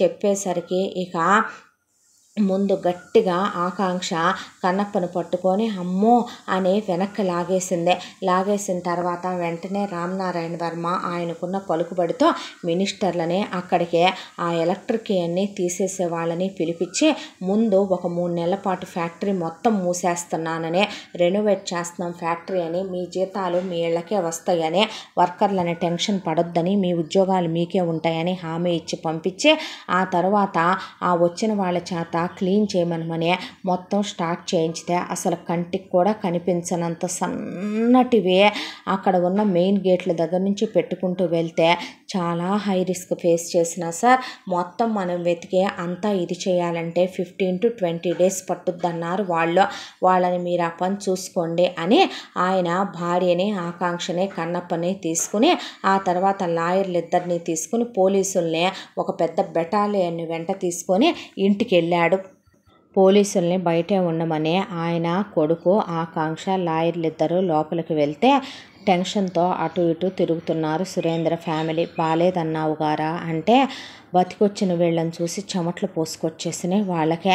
చెమట్లు పోసుకొచ్చేసరికి అని ఒకళ్ళతో ఒకళ్ళు కళ్ళతో సైగ చేసుకోవటం ఆయన గమనించి బాలేదన్నావుగా, ఏంటి రెస్ట్ తీసుకోకుండా ఇలా ఉన్నావు అన్నాడు. అంటే ఏం లేదు అంతా ఓకేనా, ఏంటి వెనక్కి తిరిగి వచ్చారు అని నాగవల్లి అడుగుతుంటే ఏంటే ఓకే, ఎందుకే నీకు నేనేం అన్యాయం చేశాననే నా కొడుకుని నాకు దూరం చేసి నా మాతృత్వాన్ని నాకు కాకుండా చెయ్యాలనుకున్నావు.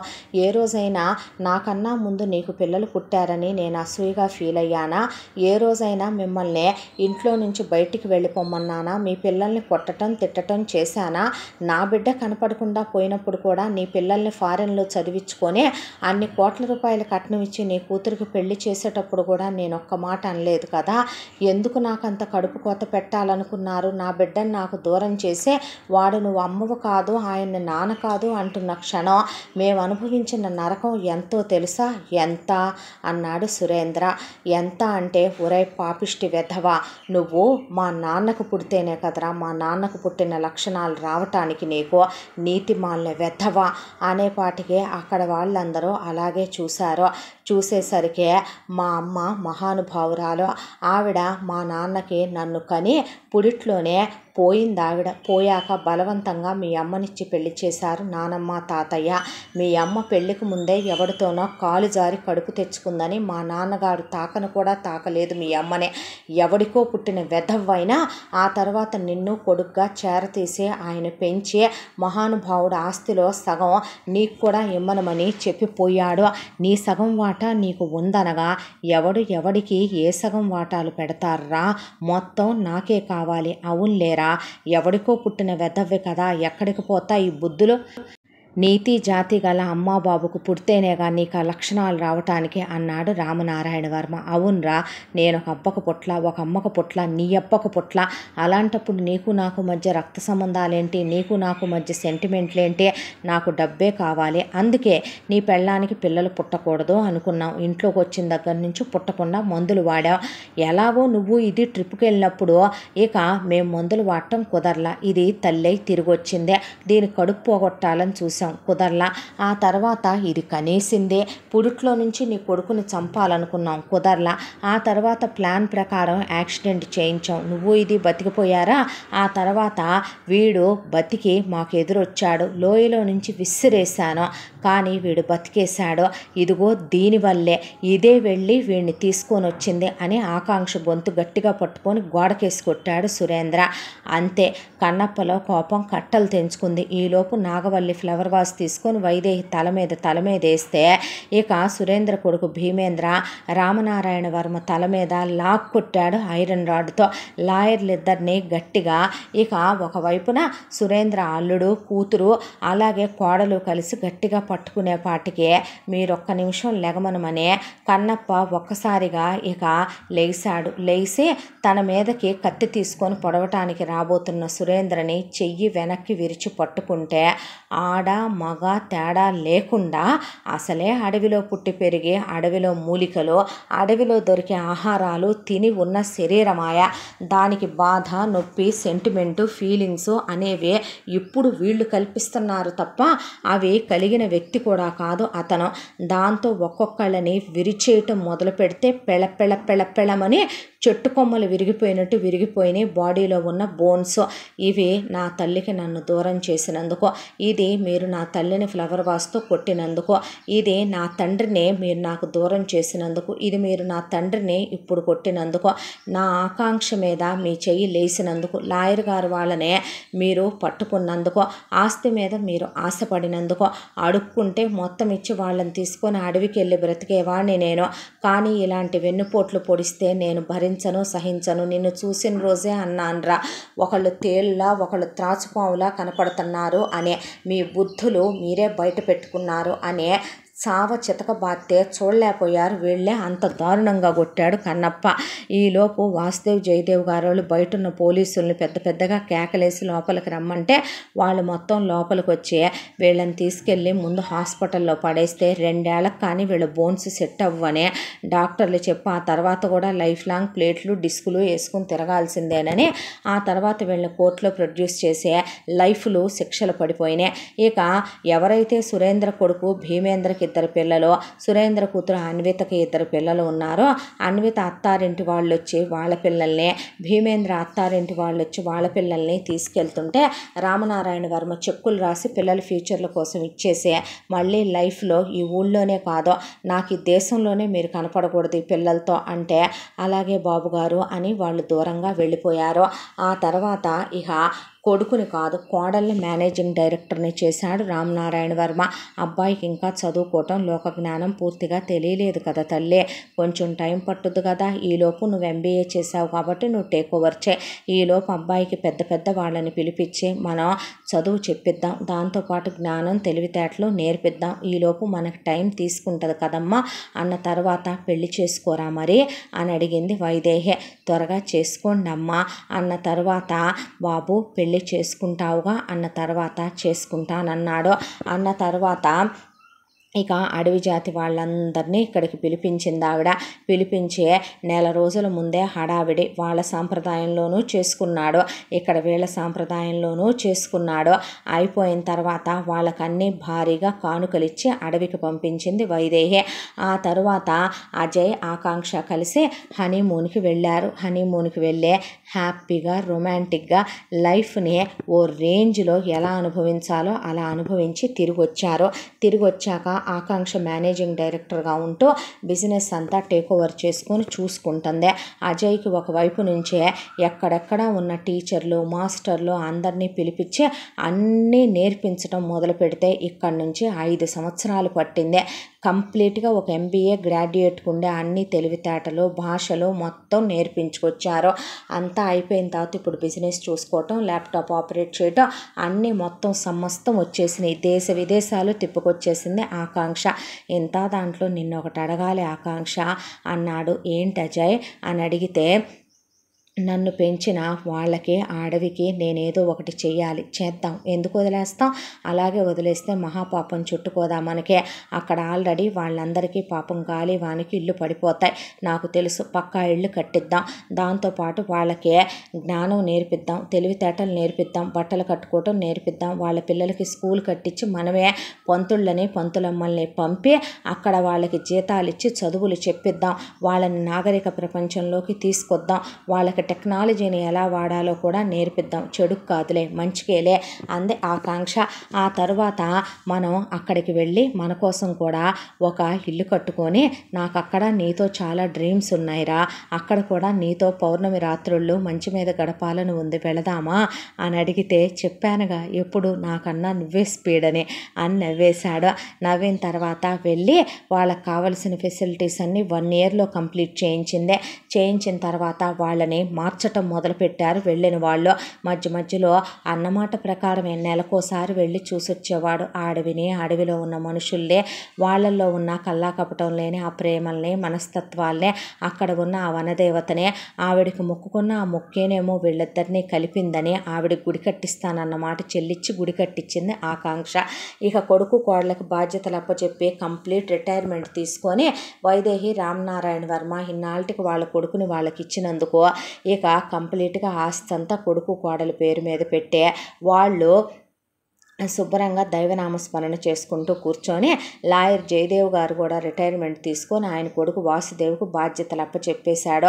ఆయన వీళ్ళకి ఫ్యామిలీ లాయర్గా ఉంటూ ఇప్పుడు మొత్తం లీగల్ వ్యవహారాలన్నీ వాసుదేవ్ గారు చూసుకుంటున్నాడు ఇటువైపున. ఇక ఇన్ని సంవత్సరాల తర్వాత కళాధర్ వాళ్ళు జైల్లో నుంచే పంకజవల్లి కళాధర్ రిలీజ్ అయ్యారు. రిలీజ్ అయ్యాక కొడుకు ఎక్కడున్నాడో పట్టుకొని, ఎన్నాళ్ళుగా సేవింగ్స్లో బాగానే తిన్నారుగా, పిల్లయి వచ్చిన డబ్బుల మీద హైవేజులు కళాధర్ జీతాలు బాగానే దాసింది పంకజవల్లి. అయి పెట్టి కొడుకుని ఇక ఎక్టాగొట్ట ఇక్కడ ఇంజనీరింగ్ వరకు ఐస్ వచ్చిందిగా దరిద్రుడా అని ఒక దాన్ని చూసి కాస్త బుట్ట మాటలు చెప్పి కట్నాలు కానుకలు ఇచ్చే సంబంధమే చూసేసి కొడుకుని మంచిగా పద్ధతిగా ఉండమనమని చెప్పి ఉన్న 4 రాళ్ళు కొడుకు చేతిలో పెట్టి అమెరికా వెళ్ళి MS చేసుకొని బ్రతకమని పంపించేసి, ఆ తర్వాత కళాధరిక చిన్న వ్యాపారం పెట్టుకున్నాడు. ఒక చిన్న సూపర్ మార్కెట్ లాంటిది. మొగుడు పెళ్ళాం అసలు ఈ ఊళ్ళో ఉంటే చంపేస్తారేమోనని చాలా దూరంగా వెళ్ళిపోయి వాళ్ళు అక్కడ బ్రతకటం మొదలుపెట్టారు. ఇలా వాళ్ళ జీవితం అలా సాగిపోవటం మొదలైందే. ఇక ఈలోపు తన కలలు కోరికలు ఏదైతే ఉన్నాయో అతనితో వాటన్నిటినీ నెరవేర్చుకుంటూ అతనిలో ఆమెగా ఆమెలో అతనిగా కరిగిపోయారు వాళ్ళిద్దరూ. ఈ అడవి జాతి మొగుడికి అందమైన పెళ్ళాం నచ్చిందా అని అడిగితే, మరి అందమైన పెళ్ళానికి అడవి జాతి మొగుడు నచ్చాడా అని అడిగితే, ఎన్ని మాటలు వచ్చాయిరా నీకు అని నవ్వేసిందే. ఈ అడవిలో అన్నిటినీ మార్చు కానీ నా గుడిసెని మార్చకు అన్నాడు. ఏ కన్నప్ప అని అడిగిందే. నువ్వు ఇలా కన్నప్ప అని పిలిస్తేనే బాగుంటుందిరా, అజయ్ అని పిలవటం కన్నా. మన ప్రేమ మొదలైంది ఇక్కడే, మన జ్ఞాపకాలు ఎన్నో ఉంది ఇక్కడే, ఎప్పటికీ మన పిల్లలకు కూడా మనం తీసుకొచ్చి చూపించాల్సింది ఇక్కడే అన్నాడు. అలా ప్రతి నెల వచ్చినప్పుడల్లా చాలా హ్యాపీగా గడిపి వెళ్ళేవాళ్ళు అక్కడ వాళ్ళిద్దరూ కూడా. ఆ తర్వాత ఆకాంక్ష ప్రెగ్నెంట్ అయిందే. ప్రెగ్నెంట్ అయిన తర్వాత ఫస్ట్ ఒక బాబు, తర్వాత ఒక పాప. ఇక చాలు అనుకుంటూ ఉండగా మళ్ళీ ప్రెగ్నెంట్ అయ్యి మళ్ళీ ఒక బాబు. 3 పుట్టారు. 3 పుట్టాక హ్యాపీగా ఆపరేషన్లు అయిపోయినాయి. మనవాళ్ళు మనవరాళ్ళతో ఆడుకుంటూ వైదేహి రామనారాయణ వర్మ బిజీ.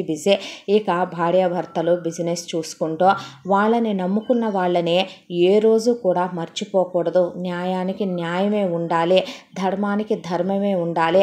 ధర్మాన్ని మనం రక్షిస్తే ఆ ధర్మం ఏదో ఒక రోజుకి మన రక్షిస్తుంది అని రామనారాయణ వర్మ రోజుకి ఒకసారైనా వాళ్ళకు చెప్తూ ఉండేవాడు. అలాంటి వాళ్ళ మధ్య వాళ్ళ జీవితాలు ఎంతో సంతోషంగా సాగిపోతున్నాయి. ఇంతటితో ఈ కథ సమాప్తం. మళ్ళీ మరొక మంచి కథతో కలుసుకుందాం. తప్పకుండా మన ఛానల్ని లైక్ చేయండి, షేర్ చేయండి, సబ్స్క్రైబ్ చేయండి, బెల్ ఐకాన్ క్లిక్ చేసి ఆల్ అనే బటన్ని ప్రెస్ చేయడం మర్చిపోకండి. ఈ కథను మనకు అందించిన కథా రచయిత్రి జి యామిని శ్రీనివాస్ గారు. Thank you.